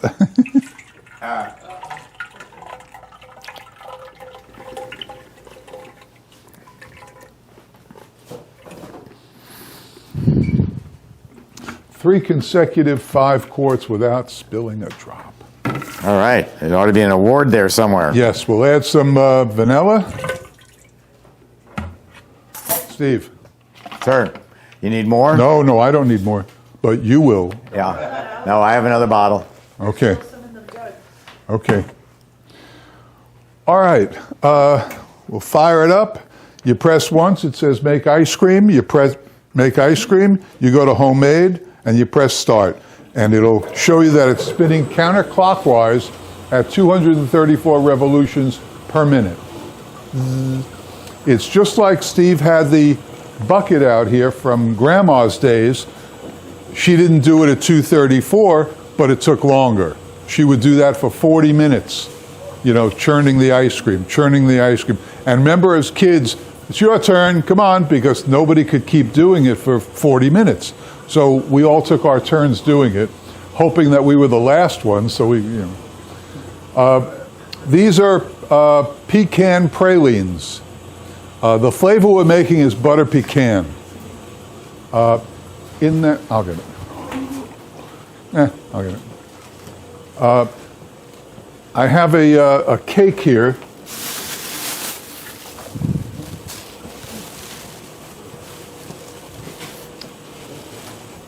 We'll see what happens with this.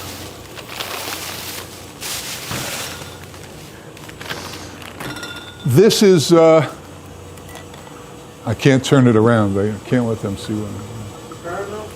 This is Tyranny butter pecan. And we'll add a little bit for flavor. Say when. I'm going to be off. And then just a hair more for flavor.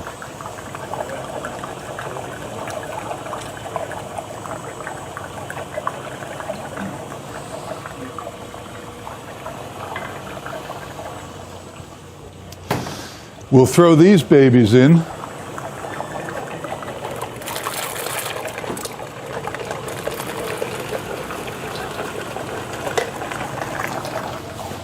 And then we'll put a little cake in that was baked last night.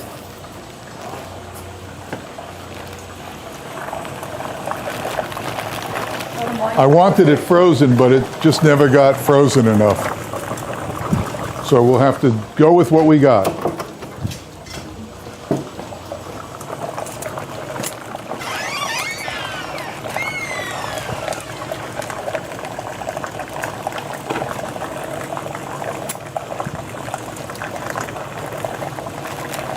Well, it's a secret.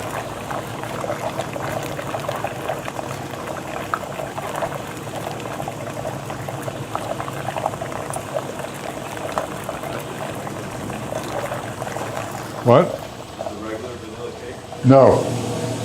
Who asked that? That's a good question. No, it isn't. What is it? I'll tell you in a minute. No.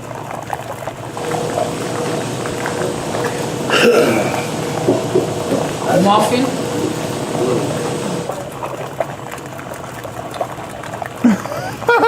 Keep your nose out of my business. I don't know, guys. I tried. Did he spike it? It smells buttery, that's for sure.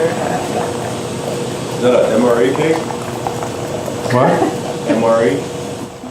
MRE, What's that? meals ready to eat. It's military food. Let's hope not. Oh my God. Hey, some of those are pretty good.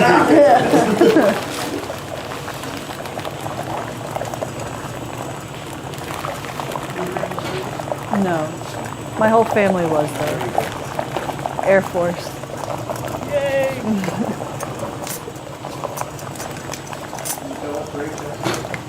Air Force. Now we'll taste it. See what it tastes like. Actually, have sugar on it. Oh, good. Thank you for serving. I got it, thank you. Did that way back when Ronnie Reagan was president. A while ago. Not that long ago. Yeah. The 80s. Ronnie was a good president. He gave us a lot of raises. All right, I'm gonna figure this out. What? just want to try one.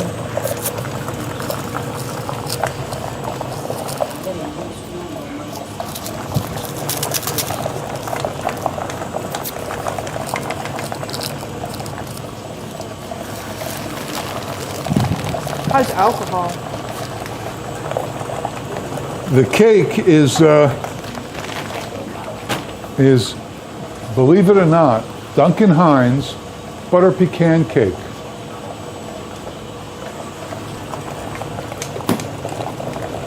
And you made it? Rose did. Wow. I can smell the butter, but it tastes like there's alcohol in it.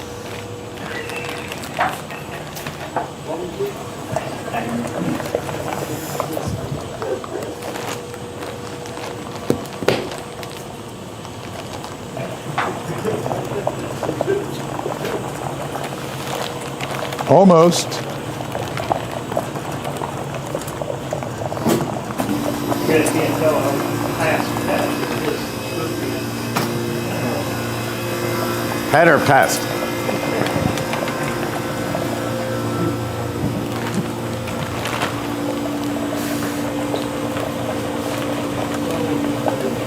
There we go, one cake.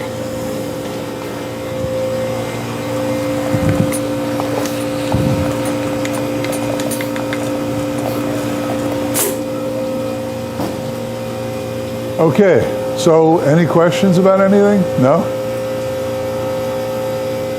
This should be pretty good. In our store, in 10 years of the other store, I never made butter pecan ice cream because to make butter pecan, you do one of two ways. You buy a big can of butter pecan glop, or you actually do the butter, you melt the butter with the brown sugar, and you roast the pecans, and then you add it to your dairy mix and make butter pecan. Neither of which I wanted to do. We have a cappuccino bar at the store, a 20-foot counter with cappuccino and latte and espresso, and people asked us for flavors in it. So we tried some flavors, and I found that Torani makes really good flavors for coffees. So I stocked some in. People want caramel in their latte and stuff like that, so I bought a couple. And then I saw they have butter pecan, so I tried it. And then I experimented with how to make butter pecan ice cream out of it. And in 3 or 4 days, it went from trying it to becoming the #1 seller in the store. People, if you go on Facebook and look up the store, they rave about it. The butter pecan ice cream. So I was talking to one of the guys who took my class 2 years ago or something, and I said, butter pecan, now I know how to make it, and it's coming out great. And he said, I'll give you a secret. I said, what's that? He said, get Duncan Hines cake, bake the cake, and throw it in. So this is the first time I'm trying that. No. However, I made butter pecan. It's #1 at the store, but never with the cake. Now, in truth, the cake was supposed to be frozen so that when you add it to the machine, it'll still have some integrity to it. But this probably won't. So we'll have to go with it. The freezer just didn't freeze it in time from when I got here this morning till now. But we'll see. We'll see what it tastes like. So anyway, that's the story on the flavors. And Torani makes probably over 100 flavors. And I've tried, let's see, for making ice cream, I've tried their strawberry, which is a big seller at the store. The butter pecan, #1. The creme de menthe, they make creme de menthe in Torani, and that makes our non-adult mint flavor, chocolate chip mint, a good seller. It's very good. For the adult flavor of mint chocolate chip, we use real creme de menthe, you know, the alcohol, and that's a very good ice cream. Okay, what else you want to do? I want to make that mint chip. The adult one? You won't have that. Well, without the adult, but the Torani. Okay, next time I'll make it. That sounds great. January. Okay. All right. We're on. Unless you want me to come here and do it. Well, that'll work out. We should probably be up here. But that'll work out because when is the Kentucky Derby with the mint julep? So you can do mint chip. Thought it was It's usually Except in the May. Kentucky Derby's in May. Yeah. But that's all right. Well, people got to have time to make the flavors. We got to get a start on it. Yeah. You gotta get Can't started. post it in May and expect That's right, people you're to hurry already up to Christmas. We're like Macy's. We want to be way ahead of schedule. Oh, How is boy. it? Good? Oh, add some more pecans. Can't have too many pecans, can you? No. How about pecans? Even better. I like the pecans. I'm not sure about the pecans. I'm with Steve, pecan. You guys ever use cashew? With what? Cashew flavor? Cashew? No. Yeah. Cashew doesn't have much taste. No, not like almond. But cashew tastes more richer than almonds and stuff like that. You need to try that. I don't know. Cashew? You ever hear of a cashew flavor? Yeah. No, I haven't. Just Yes, the you cashew said nuts. Just the roasted one. Use it as a topping. I don't have Yes, topping. Steve has made what he, the Cross Bronx Expressway, but it had a variety of nuts. Cashews was in there, but it wasn't the main ingredient. And he at my has used store, it before. I never have, don't presently, and never will have any toppings for the ice cream. Okay, you just use plain. You get a cup of ice cream. Are cashews a thing where you're from? Is it? Yes, It's a very popular. yeah, Is there desserts made with cashews? We just roasted the juice. You could make it as a fresh juice, or they could make it as a hot liquor. So it's different stuff. So it doesn't go on waste. It's like a fruit. Right. Well, maybe if there is a popular dessert or something that you guys are absolutely crazy about, turn it into ice cream. Oh yeah, that's what I'm gonna do. Yeah. So that's why I asked you guys, do you ever think about it and try it? Do they Yeah. salt them before they roast them? No, you could salt it or you don't. It's up to you.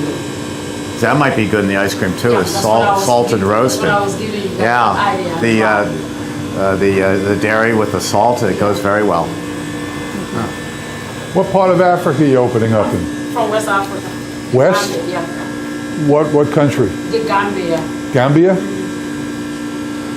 You gonna open a store? That's cool. What's Then the I'm a pop? farmer too. I grow vegetables and fruits. So I could turn that into ice cream at the same time. Yeah, it can't be just ice cream. Huh? Not just ice cream. No, different stuff with it. Sure. Well, good. Then you'll have lots of fruit to start making Yes, ice that's cream. why with. I've been asking you at the beginning before we started. One idea, while you're selling the fruits and other things that you grow, it's all take home. People are buying it, putting in the car, and then probably going home. So that's when you would also want to do pints of ice cream. People can buy a cone while they're there, but a pint this size, and freeze it down super cold in the chest freezer. You couldn't scoop it because it's too hard, but they'll be able to drive it 30 minutes, 45 minutes without any trouble. And people will always buy 2 pints. I'll buy my mint chip and I'll buy Paula her coconut. So as they're going out, they've got their vegetables that they've bought, and then they buy 2 pints and they take it home. And they don't care what the cost is. They're not price shopping like they are at the market. They're buying it as a special treat to them. And I like the idea because we're being all good and healthy and buying all these fresh vegetables, and let's have a little, decadence of some ice cream to go with it. So I think they'll do very well as a takeout item. Thank you. I think that would be great fun. Charge a lot. Charge a lot? Yes. We're getting, in Nambia? well, what the market will bear. That's a very different story. Yeah, but on the high end, we're getting $7, $8, $9 for pints of ice cream. Most of my customers. Not me. But that's U.S. prices. But to give you an example, if my customer is getting $8 for a pint, Haagen-Dazs and Ben & Jerry are only $5. And they're considered very premium ice creams. We're getting a much higher price than they are because we're selling a great product. And people will pay for it. It's not something that they price that's shop. it. they're buying it because I want it, and I want it now, and I want to take it home. And don't sell bigger than a pint, because that will make them come back in a day and a half because they've run out. It doesn't last long. And I had this discussion at Penn State. I've talked about this in other videos.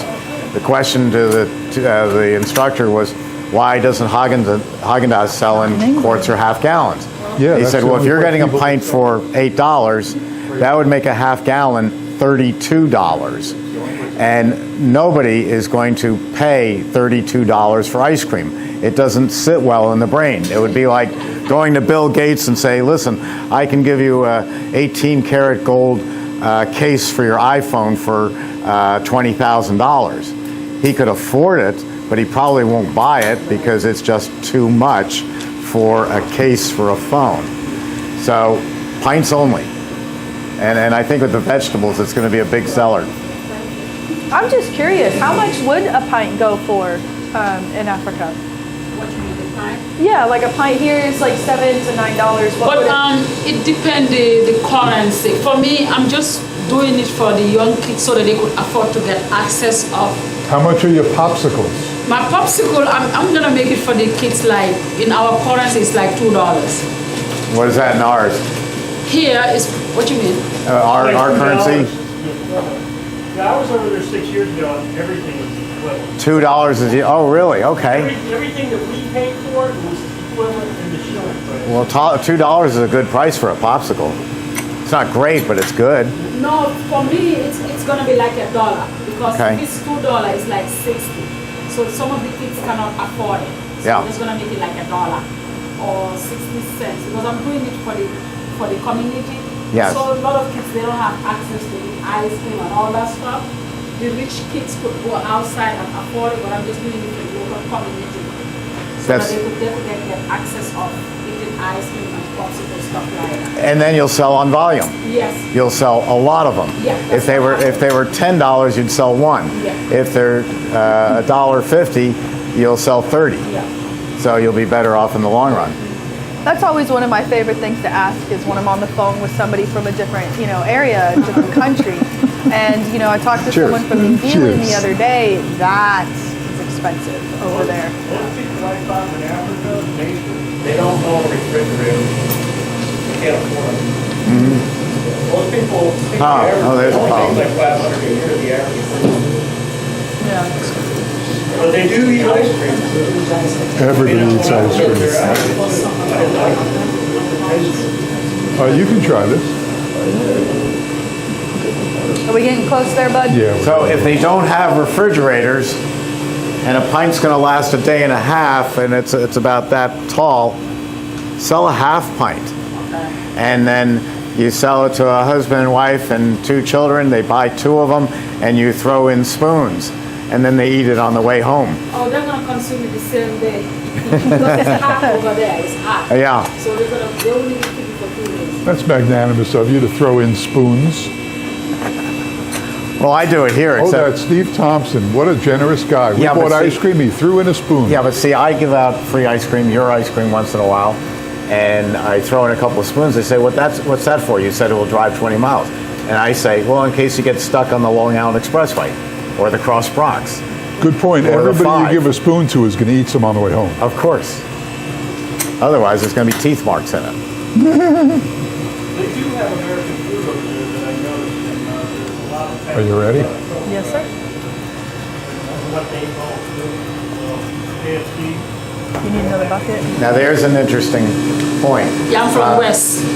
What, Tanzania? No, I'm good.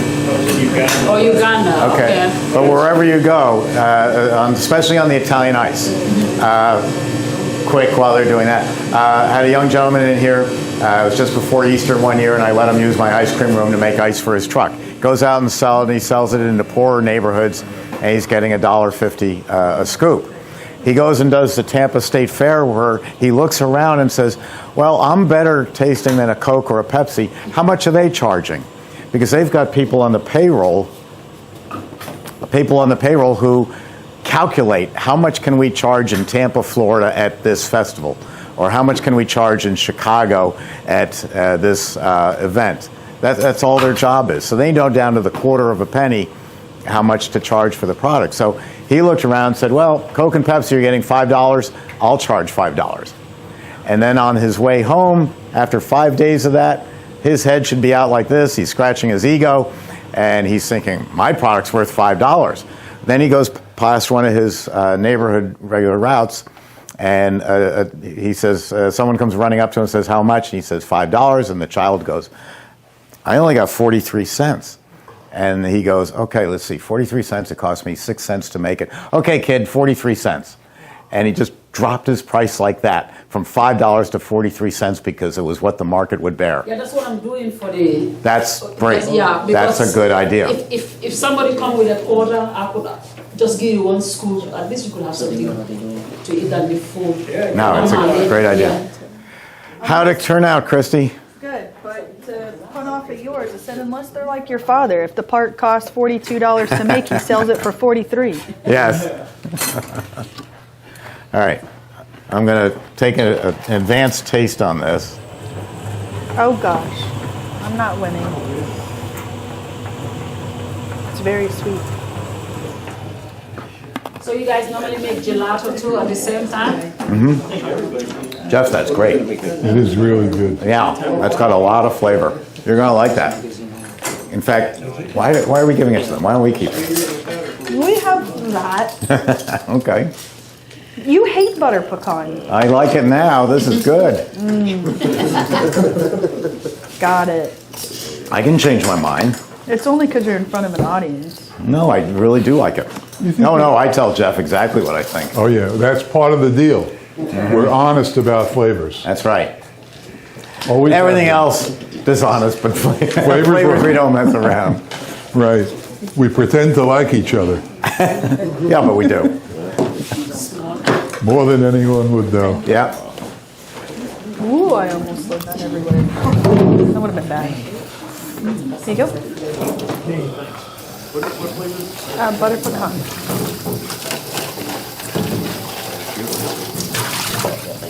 Okay. It's very sweet. Wow. That is good, isn't it? Use it in my tongue. Okay. Butter pecan. I was a lot skinnier when I started. Oh, you have extra? Yeah. I'll take one of these. Hey, that sounds like a new I gave idea mine. for a T-shirt. I used to be skinny, and then I took Jeff's class. Right. Hey, I used to be skinny, then I took your class. That's really good. That is good. Yeah, that's a winner. That's a winner.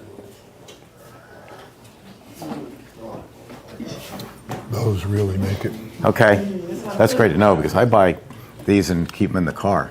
Really? Yeah, if I'm getting a low blood sugar, I can grab something like that, eat 3 or 4 pieces, and I'm in good shape. It's good while driving. I think I'm going to have some of that. That is very good.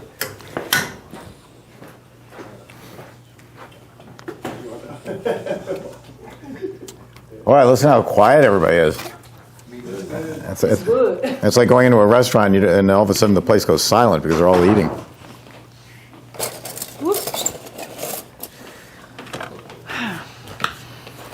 Let me go get our next flavor. I can put this in there. Yeah. And whatever doesn't fit there, we can top off from there. Did Paula get any? Yes. We eat it. He's fibbing. He goes and butters up, pun intended, his doctors. So I got a foot doctor today. What ice cream do we have in there, Christy? When you get to my age, you're always going to see a bunch of doctors. And they all keep you waiting. They keep you waiting for hours and hours. But if you walk in with some pints of ice cream and you say, this is for the doctor, the receptionist says, oh, I'll take that from you. No, I want to give it to the doctor personally. And oh, look, it's melting. And you bring in spoons and cups, the whole works, and you sit there with your ice cream. You won't sit more than 15 seconds. The doctor will see you right now, and they take the ice cream. That worked for me. I had to go to an eye specialist in New York City. And I did that 4 times in a row. The 5th time I waited 3 hours. And I was so mad. By this time I'm on a first name basis with this super specialist. And I said, Jeff, I brought you ice cream. I've been waiting for 3 hours. What's the problem? He says, oh, well, the lady before you bought brownies. I wasn't hungry. I go, you bum. Gee. Anybody like some more? Yes. I'm going to have some more. That may be one of your best. It's very good. I'm happy with this one. Did you like it better with the cake in it? Yeah. Texture-wise, it felt more like a sandwich than a than a liquid. Very good. Very good. We have a winner. That was Christi and I are going to do our last flavor, and then we'll give you a tour of the factory. That was Jeff's last flavor. So, if you have any questions for Jeff, ask him right now, and then Christi and I will go into our last flavor. Don't all rush them. Go ahead. So where could we buy supplies like containers and stuff like that, ice cream, cups, spoon and stuff like that? Well, I'll For say you, this. locally. Buy them now, buy a lot, and put them away because you just can't get cups. No, There's a major shortage of ice cream cups in the country. You can buy those crappy styrofoam ones, but good, the cold, what do they call them, cold cups? You can't find them. When I found a place that had them, I told them I'll take all they got because they're just hard to get. The country's in a strange time now where things you wouldn't expect to be shortages of, Oreo cookies. If you have an ice cream store, just buy all the Oreos you see because you won't be able to get them real soon. When I was in Walmart, they had no American, Walmart, no Power, no American cheese, and no Swiss. Yeah, it's crazy. Things you wouldn't think about are in shortage. Every day. The products going every day. For you in Africa, I would buy things like a case of vanilla now before inflation takes the price up. Excuse me. Because you can ship that with you. Paper goods, you can have 1,000 cups right here, and it'll weigh about 2 pounds. But it's going to take up a lot of space, and packages are shipped by space and weight. So there really isn't any way for you to buy them up right now. You should buy them locally when you get your store in Africa. Buy it then. Hopefully things will be improved, but it's just too expensive to ship from the United States. But for something like the vanilla, if you know that's what you're going to use, or even some of the Tyranny flavors, if you know you're going to like the butter pecan, buy 4 or 5 bottles of that and ship that with you in your container. But paper goods just take up too much space, and you'll be open to more markets than us. You'll have also all the European markets.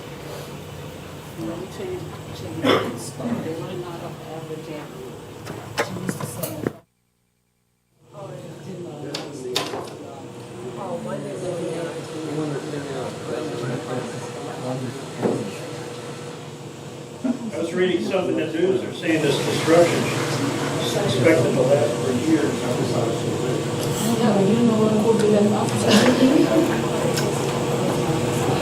But Mickey, my husband, Kevin, Steve, they bought it, but I don't like apple cider. Oh, well. And I don't drink it, so. This is the time of year, though. Exactly. Rose just bought the apple cider. Yeah, well, I was going to put some apple pie filling in it to give it some body, like apple pie filling.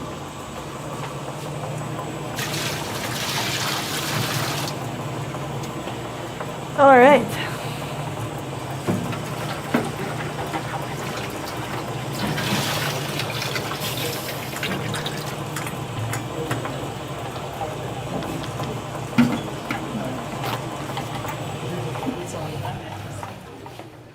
I'm just going to clean the nuts.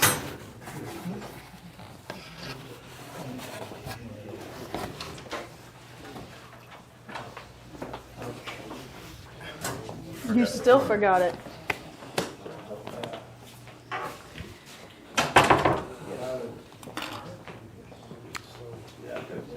Very good, Joe. Very good. And isn't it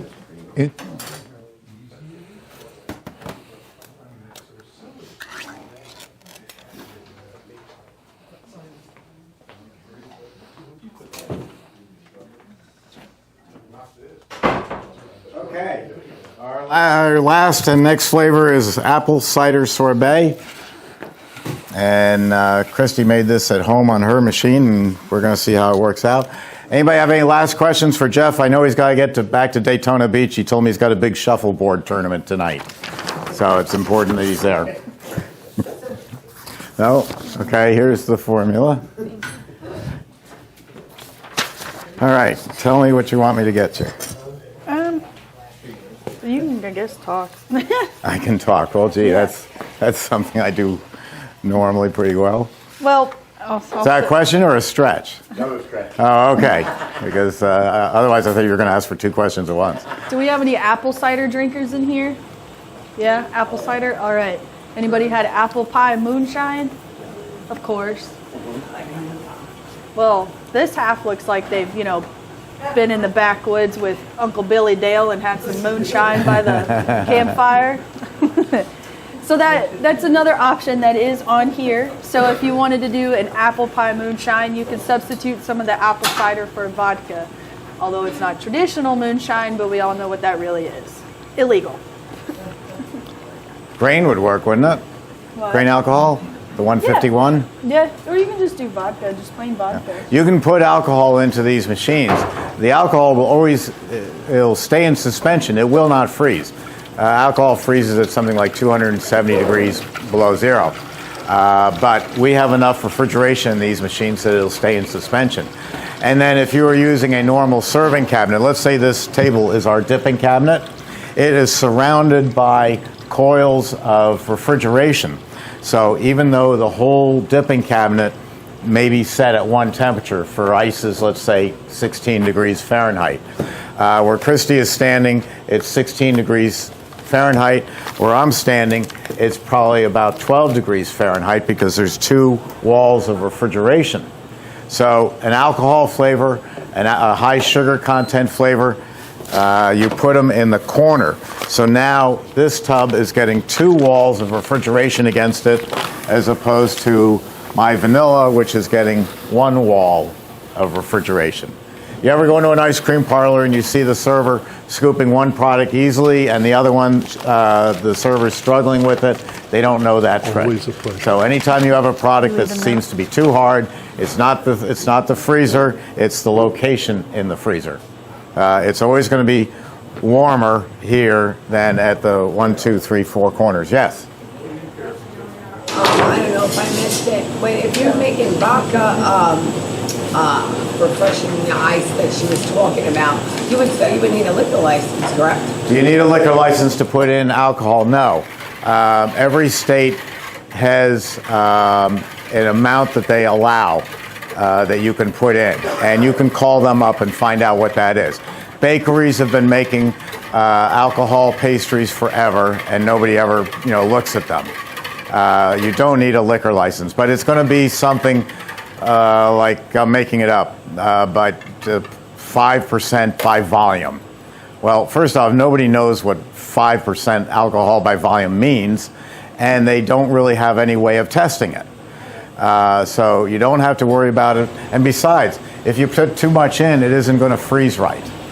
So I have made alcohol ice creams where I give it to my employees and they taste it. We made one and everyone, whoo, they sucked in their breath. It was too much alcohol.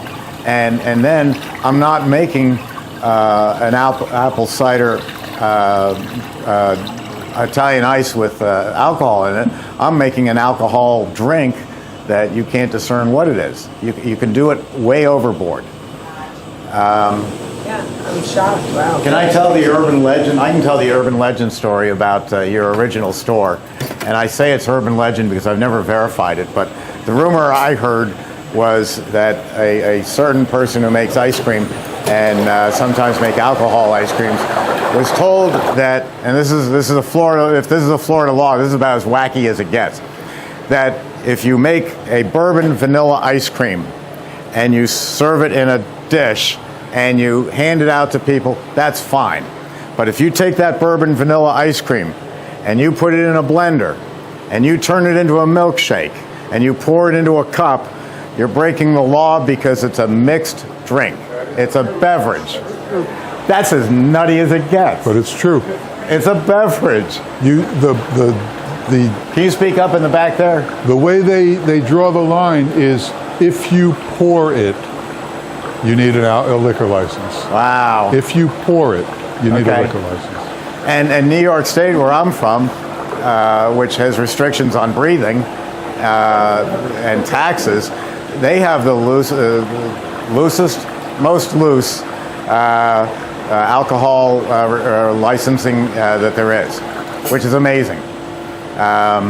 So it varies from state to state, but they really just are not interested in you. You don't need a liquor license. I do have a problem with alcohol ice cream. First off, it costs more. So I want 2 signboards. I want the regular signboard with my list of flavors, and if I was going to do a number of alcohol, I would want this one that says you must be 21 years of age or older. Did you need me? No. Am I in your way? I didn't want to get whacked. Oh, you could have. So that 21 years of age or older works very well, because what you're going to do, and I don't know if Jeff ever saw it, but I saw this up in Connecticut many years ago, and it was about the first person doing it.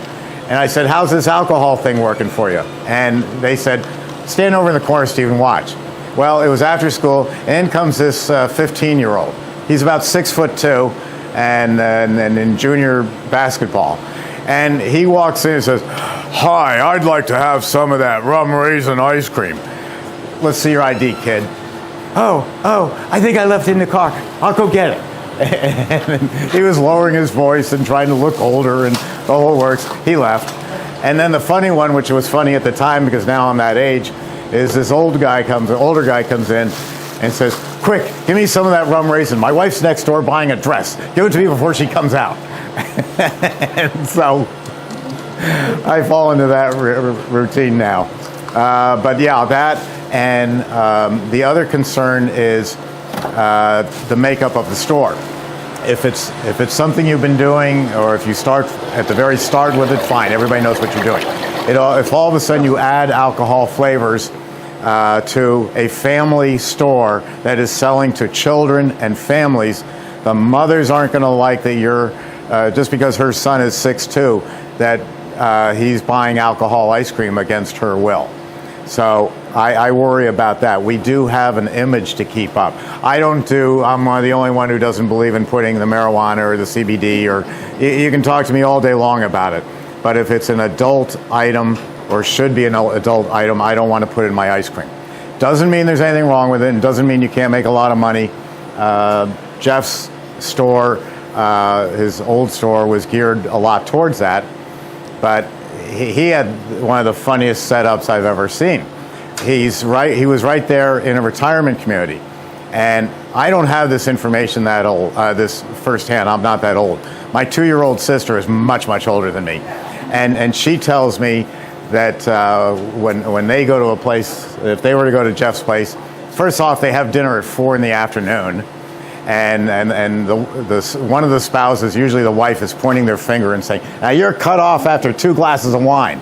And he grumbles and he has his 2 glasses of wine. And then about 6:30 at night, knowing that Jeff's got these great ice creams with maybe some of them have alcohol in them, he's saying to her, hey honey, let's go down to Jeff's place and get some ice cream. And they pile into their golf cart and they go down, and they know full well that there's rum in the rum raisin and bourbon in the bourbon vanilla, and they're having a grand old party.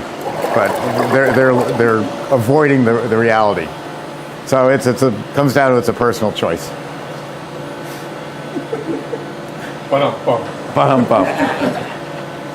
So you want to tell them what we're making? I'll shut up. I've already done that. Okay. Did you tell them the difference between a sorbet and an Italian ice? No. Oh, go right ahead. It's very easy. Italian ice and sorbet, it's the same exact thing. You go to Rodeo Drive in California, they're going to tell you it's a sorbet, charge you $12. You go to the Bronx where he's from, they're going to call it Italian ice and put it in a little cup for $3. That's it. That's the difference. And putting it As in a fancy glass. Excuse me.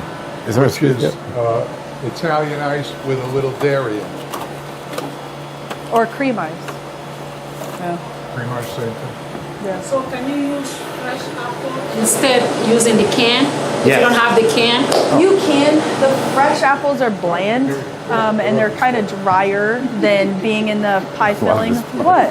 No, I'm sorry. Go ahead. No, go ahead. No, he's making fun of me. No, I'm not. Please go Come on. bring out I'm already laughing. Please answer the What? question. The sorbet glass? What's wrong with the glass? Nothing. No, please, You look so please fancy. answer the question. I've lost track now. I'm worried about a glass. Christie's product in that's called a squeeze cup. We eat it from the bottom up, and we squeeze it out, eat it like that, and then throw it away. It's gonna be like a cat. That's a $2 Italian ice. The same product in this champagne glass, exact same product, but put in here, is now a $5 sorbet. And there's your difference. The Italian tell you all sorts of BS different, but that's the difference, is how you serve it and what you call it. It's just that simple.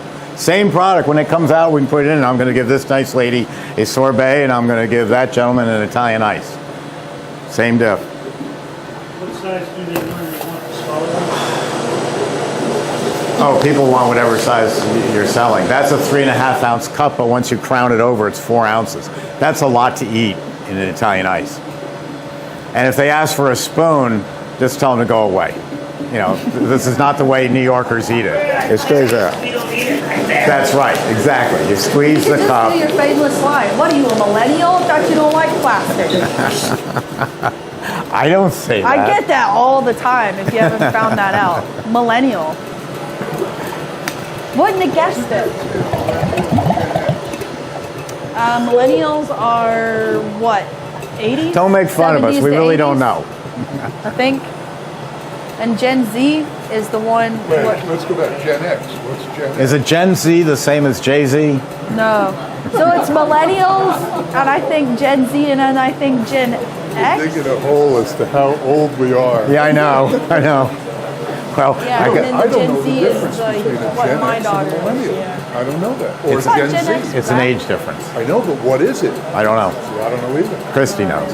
Huh? Don't tell us. She's a millennial. I won't tell you Are you a what. millennial? Yes, At what age do you become a Gen Xer? Oh, it's too a late. lot younger than me. A lot younger than you. Yeah. No, Gen what?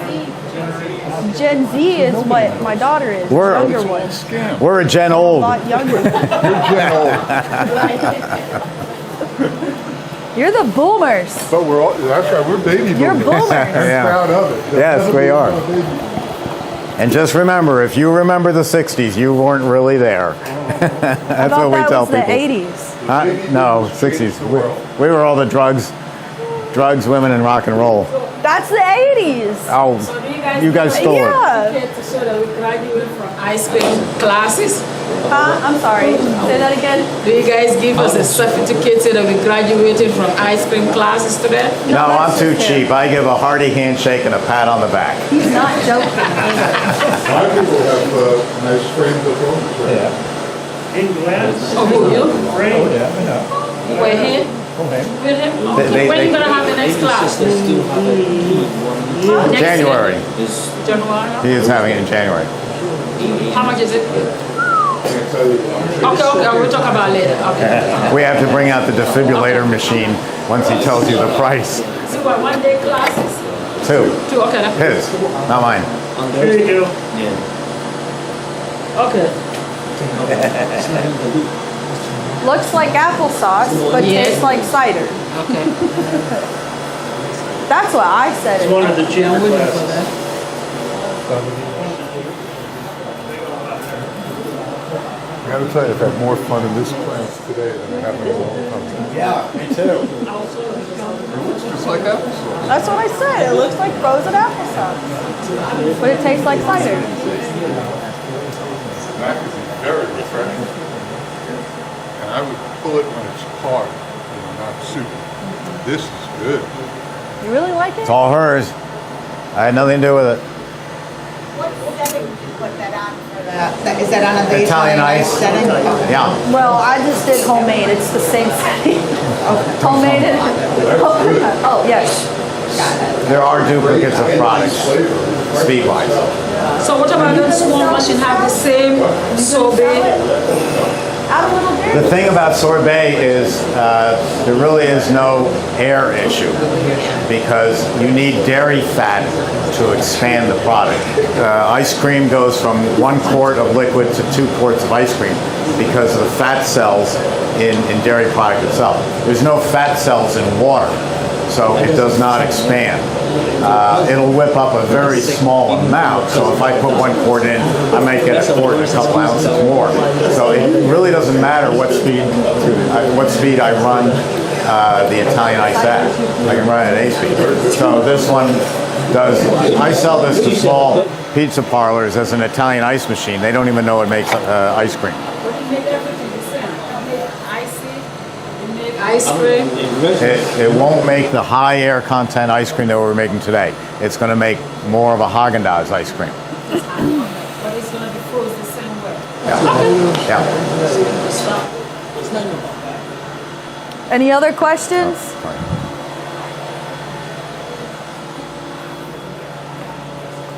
Ooh. I still can't hear you. What is? Do you talk about the mixture of the ices? What do you mean? The homemade and the Italian ice settings? I couldn't hear before. I didn't know if you were saying it's 1 part this or 1 part that. Oh, it's on the formula. That's exactly what's on here is what I did. Will do. With any flavor of it. Oh. My rule of thumb is whenever you do an Italian ice, it's 4 quarts of liquid. Whatever you use, 4 quarts of liquid to 2 pounds of sugar. That's my rule. You don't want to put it in here though. It's too liquid. Let me dump it.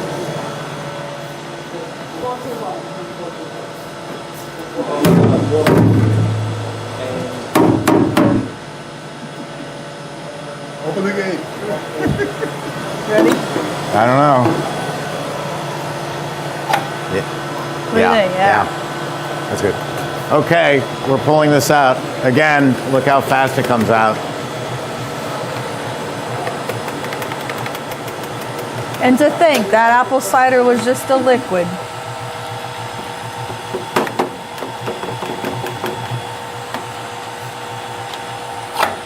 I have another container.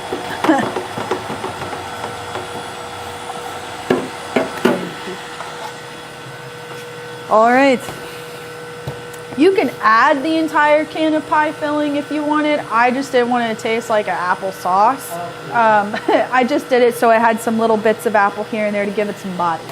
That's all I did that for. Shall we go over here, Mike?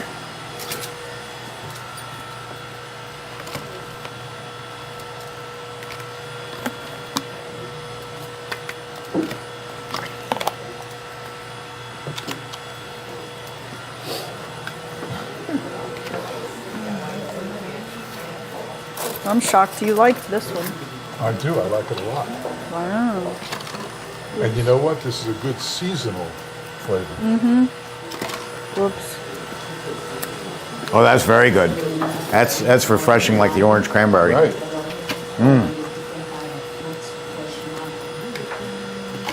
Oh, God. Wow. Can you shut that CD through? Oh, that's good. You're going to like that. Looks like mashed potatoes now. Yes, it does. I just thought the same thing.